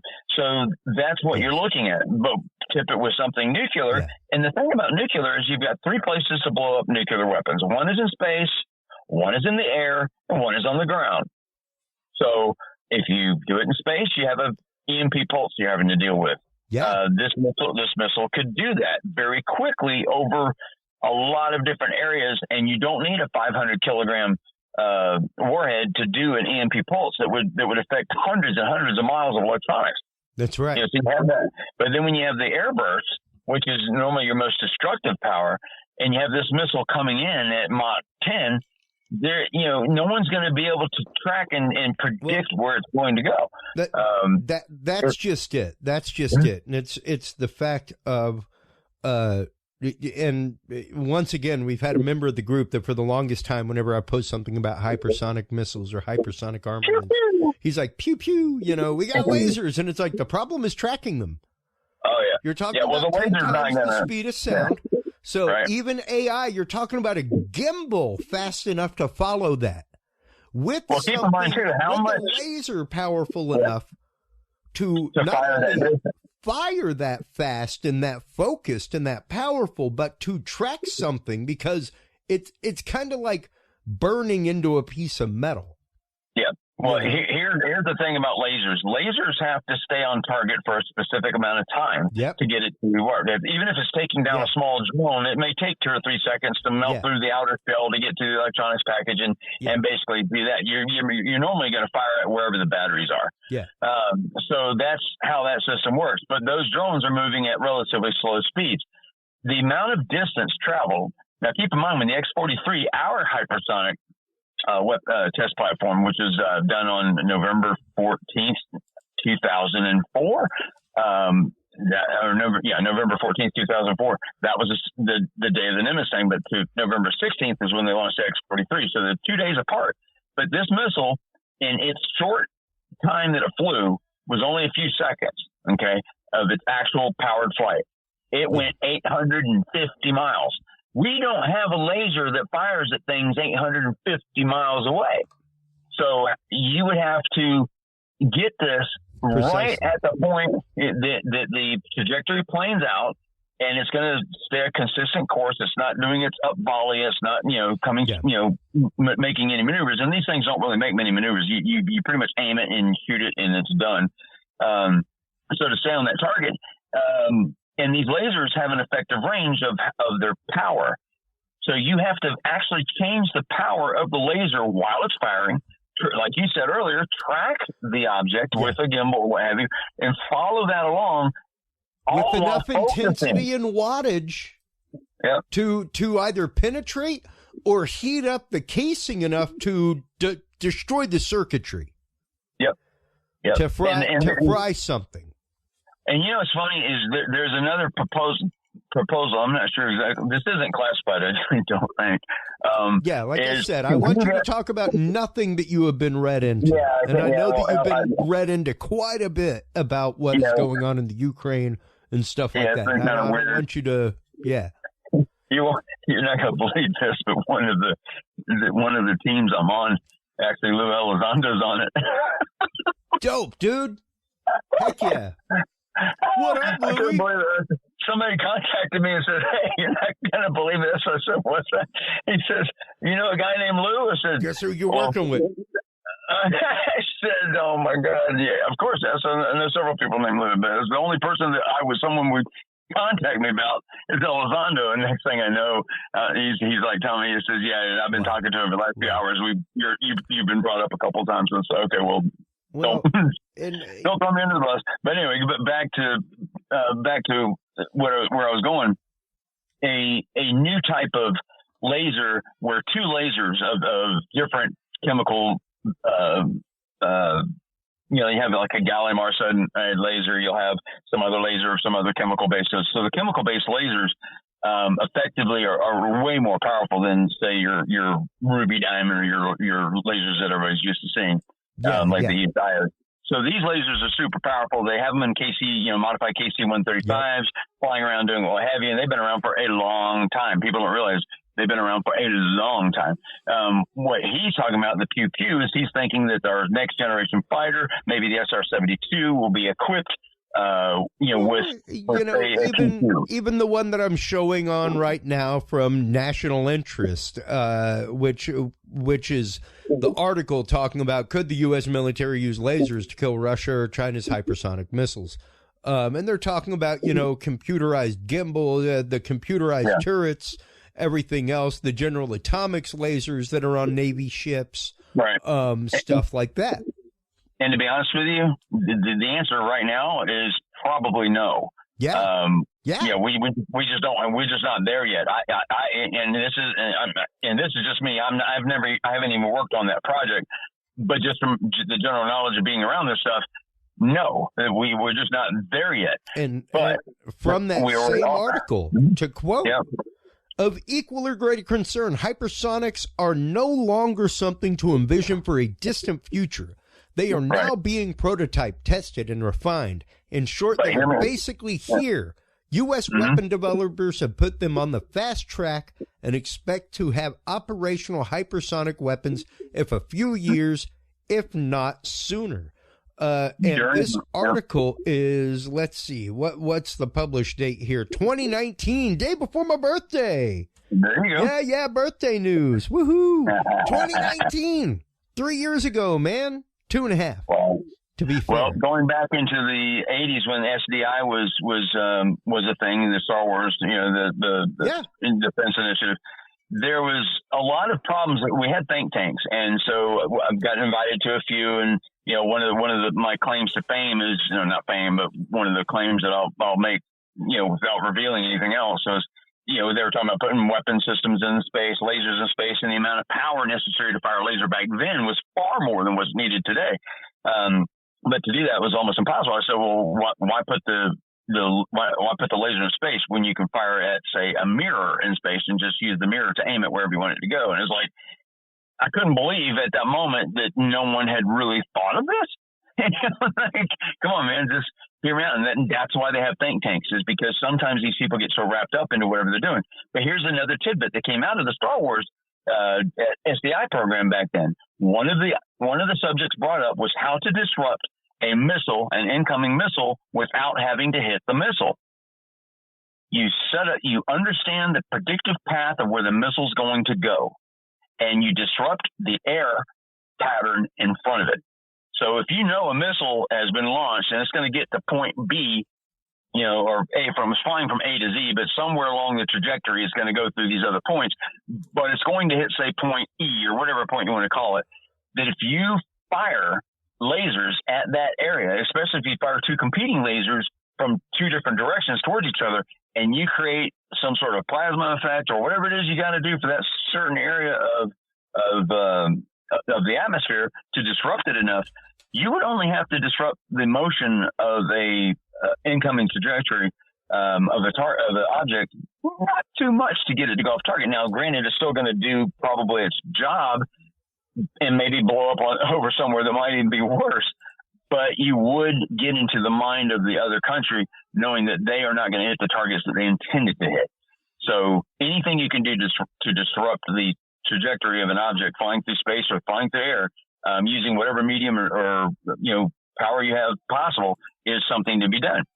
I mean, you can go back to the V2s where they would fly next to one and literally just with their wing on their plane, pop one over and down to the ground it went. So once again, I mean, even the technology that we had in the first Gulf War with Patriot missile system, what we have out there with other similar missile systems now, absolutely amazing. That is a physical object hitting a physical object at known trajectories and speeds that are close to each other. Now, granted, the speed of light is way, way, way, way faster than hypersonic. Right. It's way faster than 10 times the speed of sound. Just a little bit. Just a little bit. Just a wince. Beep, a hair. Literally, once again, to acquire that target, and that is what we have said.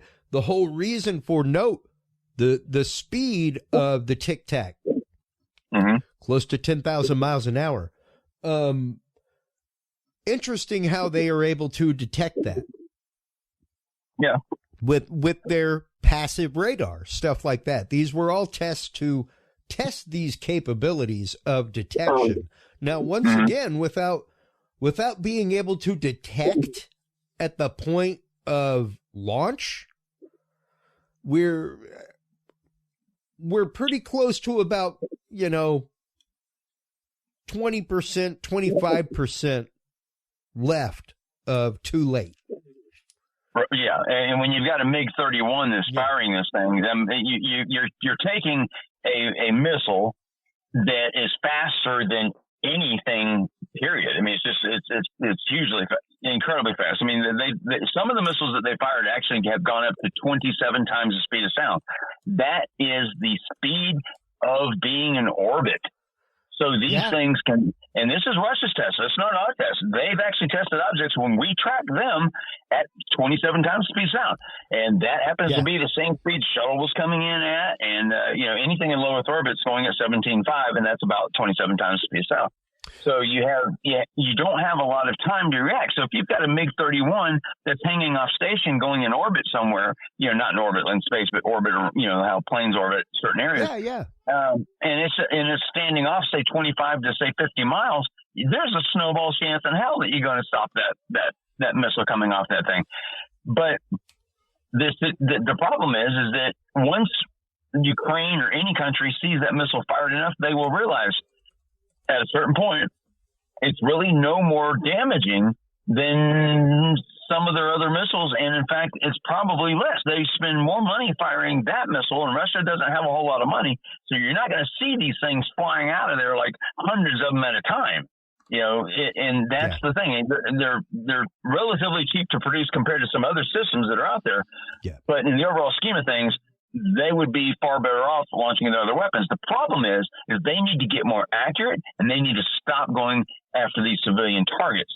And that's non-quantitative, and that's one thing. I was just showing the hypersonic missile test from a MiG. Known quantitative about the USSR, especially whenever it comes to big toys for big boys. They are not concerned with accuracy, man. No. All right, and if you want to talk about it, folks, it straight up goes to the Cold War and nuclear arms.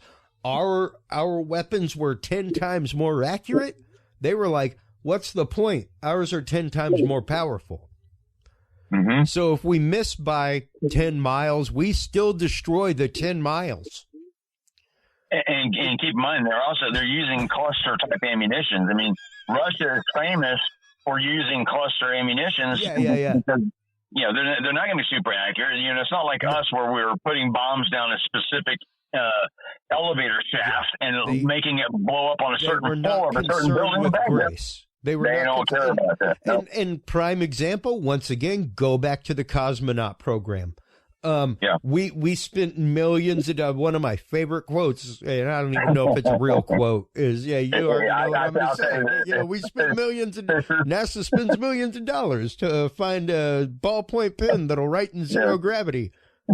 Russians use a pencil. I love it. I love that story. There's a little bit of truth to that. Like, strip everything non-essential. Can we put more fuel in it? Yeah. Strip everything non-essential. Can we put more armaments on it? Well, Russia used to try to match us tit for tat. Whatever we would do, they would try to match us. And if you notice, it even exemplified itself in the space program because everyone saw everyone's mistake. Russia tried to cover some of them up, but we kind of know what happened. And now they really can't do that. But back in the day, when Russia was going towards Venus and we said, well, we'll send, these probes out everywhere. Once someone landed on a planet, pretty much the other competing countries said, oh, screw it. They got there first. So we land on the moon. Russia gives up on the moon. We land on Mars. Russia really doesn't go to Mars, even though Mars is a much more viable, target to go after in the solar system than, say, Venus. They went after Venus a few times. Well, Mercury's full of diamonds, dude. Go loot it. Hell yeah. Here it's amazing too. Is the number of asteroids that are out there. That action. Yeah, and that's what Elon Musk got to do. He ought to go out and start, dragging some of these asteroids over here that have the stuff he needs to build the starships. Right. Well, and once again, coming back to the hypersonic missile technology, coming back to the idea of the UAPs that were seen by the Nimitz. Being able to be detected, of course, at any point is an important thing. But the only way, and we've said this before, we've said it time and time again, the only way that you're going to be able to detect something going 10 times the speed of sound is to depend on a passive system, not on a system where you're trying to ping it. You can't ping it. By the time the return happens, like, bye-bye. It's 20 miles down the road, man. Yeah, and talking with Kevin Day, back at that time, the actual, when he says they were dropping from the sky and it took 0.78 seconds for one to move from one to okay, he did not have that information. Just so you know this, he did not have this information. So anyone listening to this is going to go, what is Mike talking about? Okay, well, I've talked to Kevin Day, and first off, he didn't have the security clearance to even know that his radar system had been changed. But that's not a knock against him. It's just, that's the fact of life. The thing about how that number was derived, the 0.78 seconds, was because the ballistics guys, the guys that actually track things that come in from low Earth orbit or missiles or whatever that are coming over the horizon, those are the guys that actually tracked the objects and were able to ascertain the speeds and the distances traveled over a certain amount of time. Not in other words, when they were looking at those blips coming across the screen, the only blips he says that he saw were the ones that were moving at about 100 knots that were coming down from San Clemente Island and so forth. So the system back then was a Spy 1B, and it had been upgraded, and that was the system then. That's a passive type radar system like you're talking about, but it's a phased array radar system. Those are the only type radar systems that we have to track anything moving this fast. And now you have fighter jets that now have them inside the jet. You don't have to have an Aegis cruiser out there with this system in place and then have a E-2 Hawkeye that you're bouncing signals through Link 16. So if you fast forward to today, which we are now on Spy 6 or 7 or 8, whatever the number is, you can imagine the advances that have happened since then. Precisely. So if we can track a golf ball near the moon, or a basketball, whatever the size is, it's between a golf ball and a basketball, near the moon, then why can't we track all these objects in Earth's atmosphere or in that close proximity? It's because as you go through atmosphere and you go through these cluttered areas, there's a lot more stuff in the air to try to track. That's why they have so many anomalous things on phased array radar. So phased array radar is a kind of a double-edged sword when it comes to trying to track a hypersonic missile. It will be able to track it, but at the same time, it's kind of like you would have to react to it. You'd have to kind of know, you'd have to tune, you'd have to be tuned to that. And because the way phased array radar systems work, it has to be on that mode to be able to see what you want it to see. Now, granted, not only that, but once again, especially whenever you're talking about the Dagger system, which was just used, being a solid state, and the importance behind that, I think something that we need to consider is, regardless of the type of propellant, regardless of the type of system being used to propel, unless it's electromagnetic, something like that, where you can change the field at a moment's notice. Unless it's something like that, wherever you point that thing, that's where it's going. If you make any course correction during that flight, like I don't even know that a fly-by-wire system would be accurate enough to be able to change an aileron or something like that. Well, it would have to be a wireless type system that would do it, because you're talking speed of light versus speed of electrons going through a wire. So when you have, well, I'm talking about, the thing is, though, you've got physical space going around this missile, man. You have air, so whenever you change something, it's going to drastically change that trajectory. Absolutely, so absolutely, and that's why the overcorrecting is huge, and your chance of recorrecting is almost nil. Well, if you actually go back in time, what was the thing that was always fired up at the planes as they're flying overhead, and the planes had to steer around these things that kept blowing up near them? Remember what that was? Chicken. Flak. Flak. So people wear flak jackets, and you have this flak that's going up. So effectively, if you put enough flak, so to speak, in front of one of these objects as it's coming in, you would disrupt enough airflow to have it probably go somewhere. But here's the other end of that. The other argument is the object's going so fast that the amount of change that you would produce might not be enough to really, make it worthwhile to even try to hit it in the first place, which is a stupid argument, but it's still an argument. Well, and when you're talking about impact of something going that fast, like you said, of course you could go with the whole deal, like, hey, you could make the thing out of solid metal and do some crazy damage. When you're not dropping a bomb, you're speeding a bomb.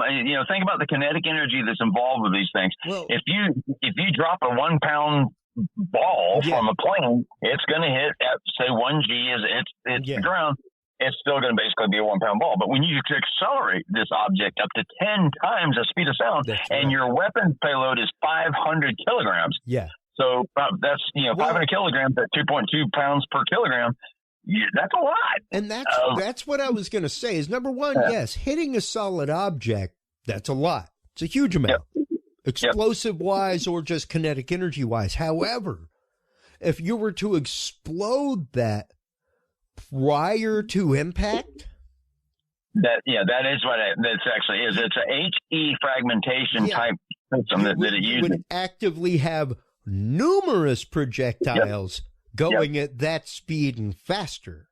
Yep, and that's actually what this is. The vacuum effect of all of those with the explosion, and an explosion happening at that speed, because the actual fire and the vacuum of it would not be isolated to the one spot. It would be traveling.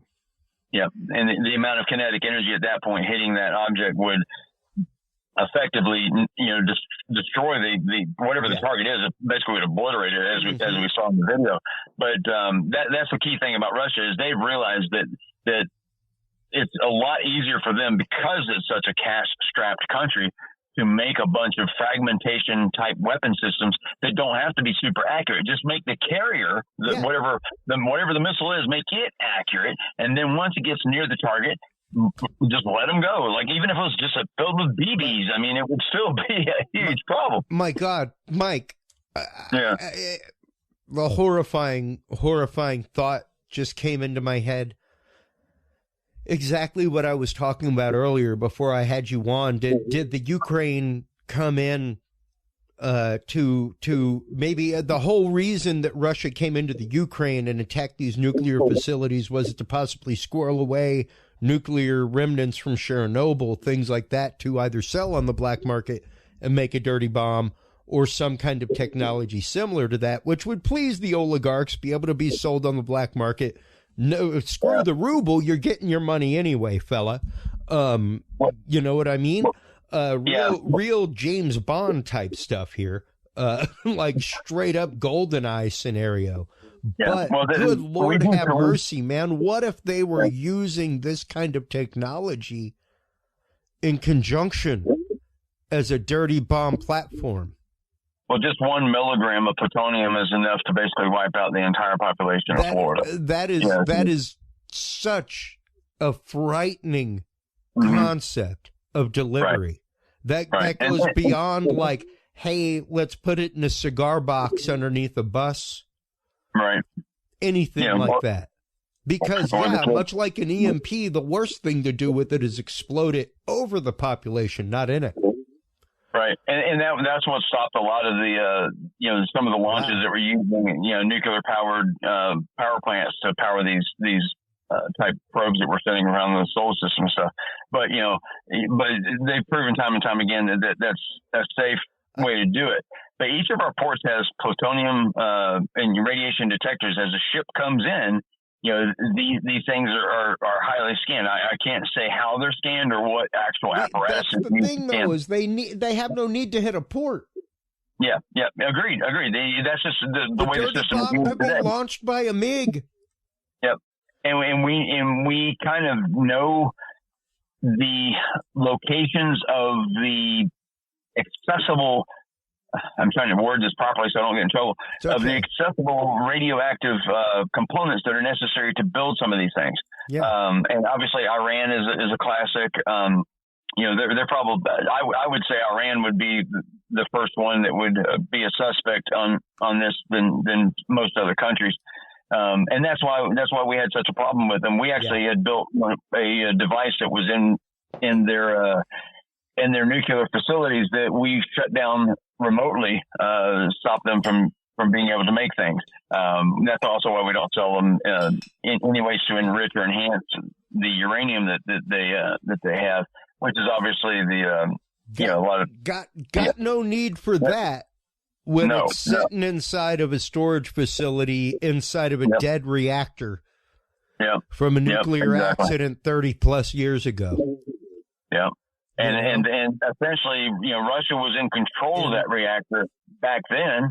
And, then when they come in there, and of course, everybody's confused. Why are they shooting at this place? And, that's not exactly what was happening. Like I said, though, was that the distraction to be, because like we said, the radiation spikes over Chernobyl went up before the bombing of the other nuclear plant. Just before, but before, like a day before. Yep. And it was one a distraction for the other? Was it a great military prestidigitation to say, because like I said, hey, our technology's pretty accurate, man. Yeah, but there's another factor. If you're trying to safe a reactor, if you're trying to make the reactor safe, in doing that, you're going to be moving some of mainly you're going to be moving the dirty water around, if you want to call it that. Sure. Yeah, the heavy water, the heavy deuterium and stuff. Yeah, the heavy water, and that's going to be moved around, and that's going to create some higher radiation spikes just by preparing, saying, okay, Russia's invading, we got to do something. And as you see that spike up, it's basically because they're having to shut down certain portions of different areas. So Chernobyl was obviously shut down to begin with, but the other reactor, I think there's 6 reactors at that one facility. They had 2 There's either only 2 or 3 that were actually online at the time. But you know, it is. You're 100% correct, and that they would utilize that as a strategy, a propaganda strategy, to say, okay, let's distract them by making them think we're going to do this when we're going to do something else. You know, and Russia's going to have some huge issues over the next few weeks of strategizing of where they're going to go and what they're going to do. And I'm going to guess a city's name here. I'm going to look at a map here real quick, and I'm going to guess a name. Let's see here. So if we look at their between different cities, I would say that Poltava is going to be a new city that you're probably going to hear about. Russia either needs to strengthen those areas along that front, or they need to, or Ukraine's going to have to like retract and bring people back towards Kiev, because they're going to be stretched thin. So Russia's trying to spread them out, so to speak, so they can eventually go in, because obviously Kiev is your primary target. That's the crown jewel. Yeah. But Ukraine is going to need to defend that area. But they're going to have to pull troops from various other cities. And obviously that, if you look at Ukraine, the entire country is split almost in half, by water. We'll call them waterways, and we don't have to name them, but just say waterways. And so on one half, you've got 80% of your military, and on the other half, you have 20%. So if you pull the 20%, any of the 20% back, you're basically giving up that whole part of the country. So Russia could come in and just basically split everything down the middle, down to the water line, and say, okay, well, we'll just take this, which happens to have quite a bit of land and several key things that they're looking for, which obviously part of that is oil. So the end result is Russia is going to look at this from a profit standpoint. If the only way Putin is going to save face is if somehow he creates a better Russia because of his actions today. But the problem is that the way he's going about it. I don't think it matters that if he builds a better Russia at all, dude. I'm saying over time. I mean, nope. The way people look at it. He crushes Russia. All that matters is he makes the oligarchs that Polonium handshaked somebody to put him into office happy.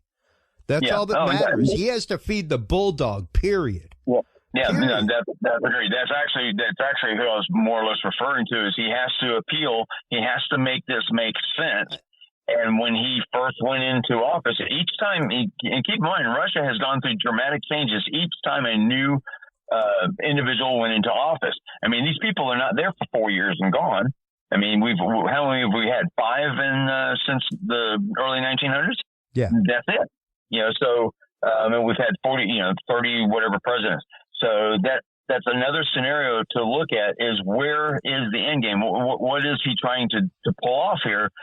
But the way he's going about it, by turning the world against him, is going to have much more damning effects. And these oligarchs are going to want to be able to produce business in certain countries, and no one wants to do business with Russia right now, no matter what. Yeah. That's going to present. That's going to be Putin's downfall, and he's done. He's toast. And once again, the play I've been calling, I don't know, is dirty bomb of some sort, things to be traced back, whether it's the ones that were hit or Chernobyl, which I think was the, hey, looky over here while we're doing this over here. Yeah. And even if they were moving deuterium, I was just doing some quick math, and granted, folks, deuterium is heavier than water, H3O, extra hydrogen in there, folks. But, heavy water. But just with the general weight calculator, 150 gallons of water is 567 kilograms. You want to see something disturbing? Here's the warhead weight of the hypersonic dagger, 500 kilograms. Yep. So even if you were grabbing, let's just say, hey, 100 gallons of deuterium, it would be right at the same weight, and you would be able to explode that in the atmosphere over a population and literally radiation decimate the entire place.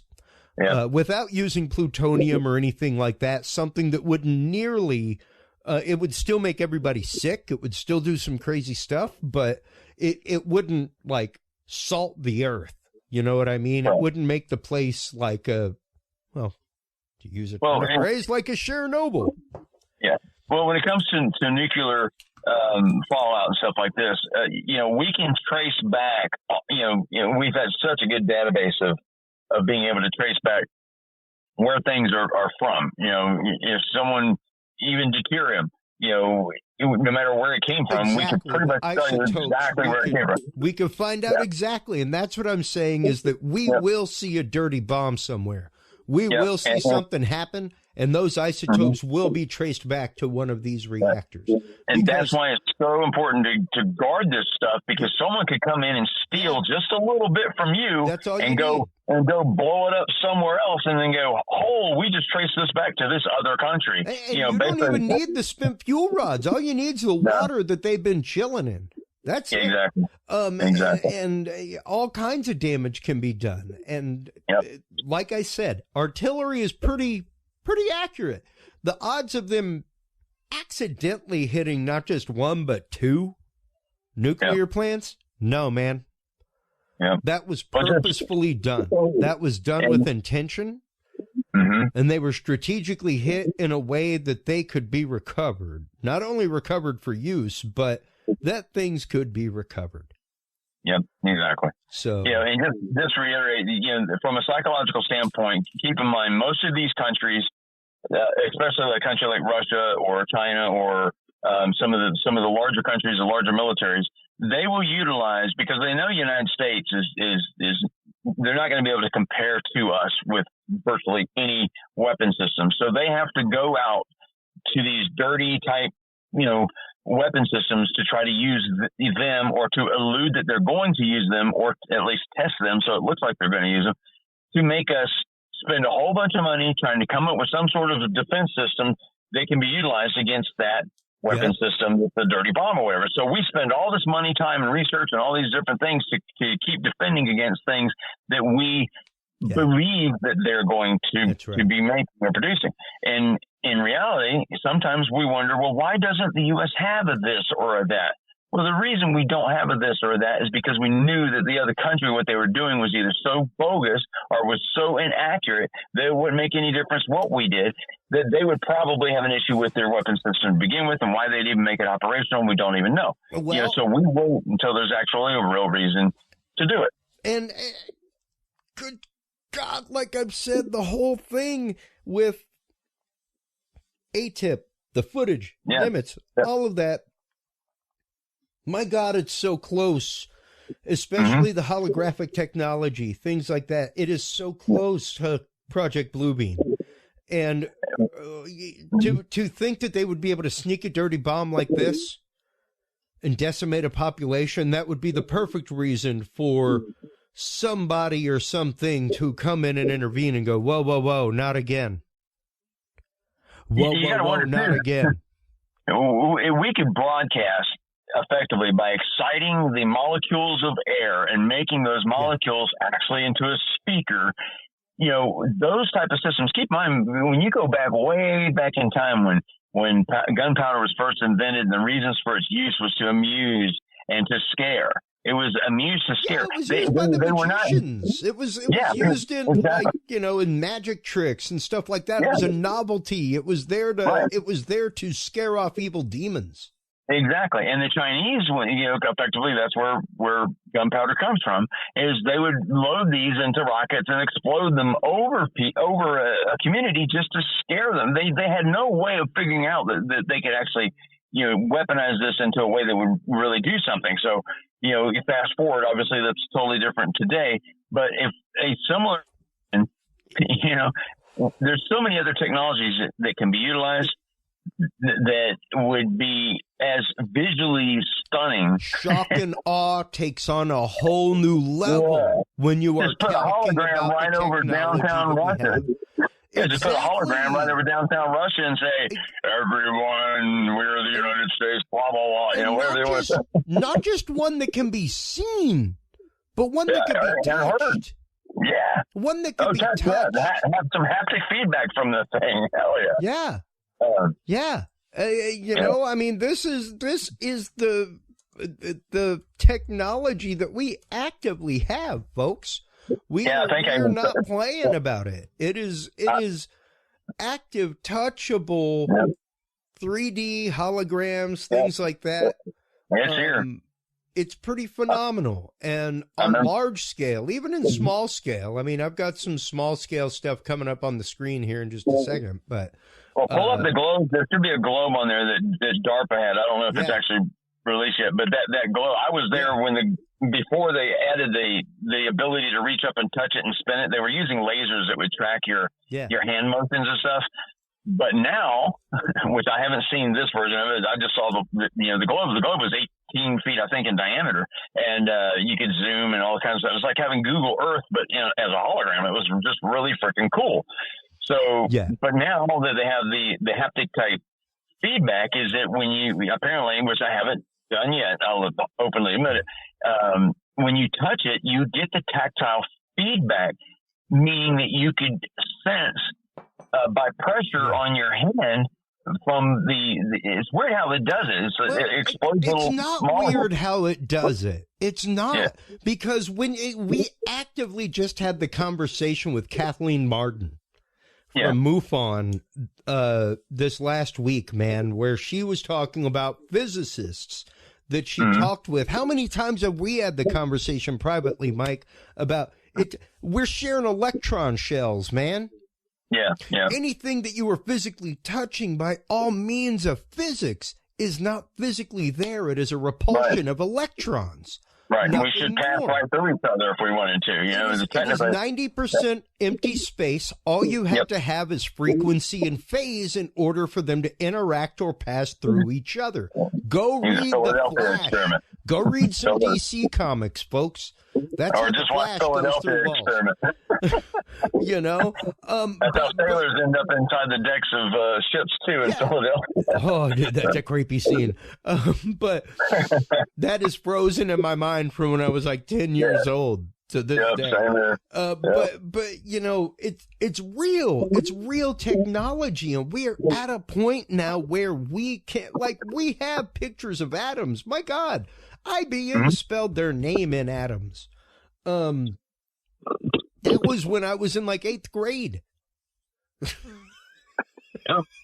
So we have had this technology for decades. We have been able to cross this barrier. We have been able to manipulate this barrier. We are now at the point of the Alcubierre warp drive, where the warp bubble was it. At least there, the conditions for the warp bubble were there. Right. Hey, you said it the right way. I love it. Awesome. That's perfect. And we're already talking about matter being created from light. We're already talking about holograms that you can see, feel. It's not far off from saying that there will be some kind of world-changing, world-shaking attack. That something from beyond, be it extraterrestrial or be it religious, would come about and steal people together to bring about that means of control. Well, and here's the thing that should bring us all together if we really think about it. I remember when I was on Breslow's show and he was talking about, wouldn't it be neat if we found out that, because we were talking about exoplanets, he said, wouldn't it be neat if we found out that one was nearby? And I said, well, he's like, what's the nearest star? And I told him, I said, Proxima Centauri actually has a planet that actually is in the Goldilocks zone and is probably somewhat Earth-like. And he's just totally floored by it. And if you think about how long it would take to get an object to get there and back, they're talking about making these microsatellites that are light riders and what have you, that can attain various portions or various percentages of the speed of light to get them back within our lifetimes. Here's the technology. Yeah, here's the technology gap that everyone has to take into account. If we today can get an object that would go from here to, say, Proxima Centauri at 10% of the speed of light, should we build it if we have knowledge that within maybe 3 or 4 years, we will be able to attain 50% of the speed of light? So you have that quandary of that, because that reduces the amount of time to get there by 70% or whatever the percent number. Even if you achieve 10% of the speed of light, you can get there within a lifetime. But would you build that knowing that in 2 or 3 years we will be able to probably achieve 50%? So do you put the money into the one that can do the 10%, or do you wait and put the money in the one that you know can probably do 30 or 40%, or whatever the percentage is better? That's the quandary that we are in right now, because technology can change so fast. Back in the day, we didn't have that issue because we knew that any technology changes were decades to come into play. Now we're talking about months or years. Within a few years or months, we would have such a drastic technology change that we might not need to invest in this one and go to the next one. That's why people look at companies and go, well, why did they stop investing in this company when it showed so much promise? And that is exactly what we have been saying, is that the next jump of technology, the only way to explain it is through disclosure. To say that we either found, I doubt seriously you will hear that we have contact with, but at the least you will hear that we found, we recovered, what have you. We shot down, maybe doubtful. But we recovered something years ago, and this is where some of this technology came from.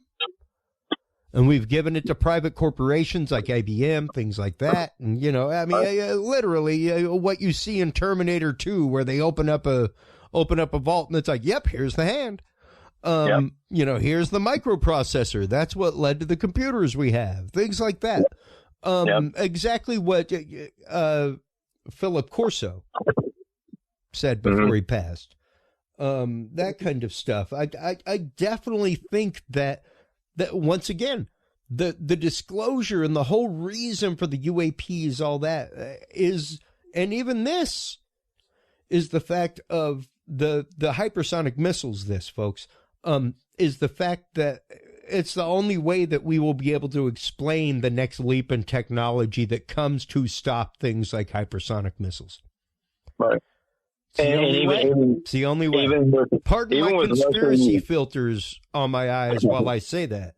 But no conspiracy filter necessary. It's what's happening. It's not even a question. I mean, you know me. I'm a debunker. I'm a this. I'm a that, and all this other stuff. You're a believing skeptic like I am.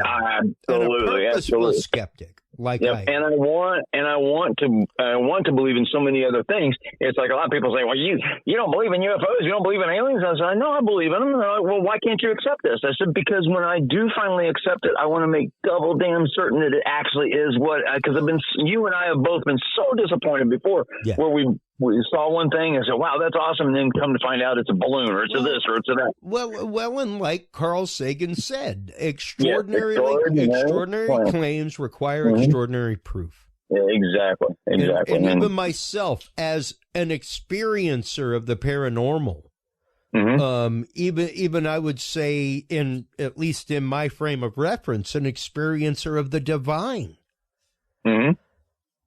My realm of proof is greater than the average bear.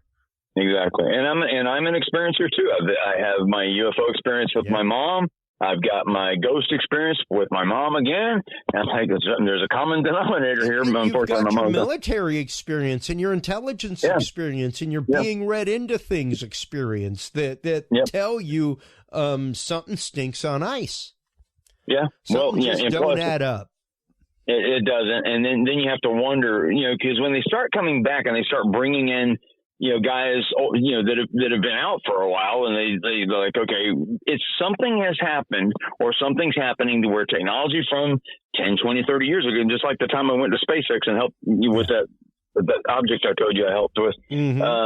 So, when you look at the recycling of technology, so if technology is moving fast enough, let's take disclosure out of the question.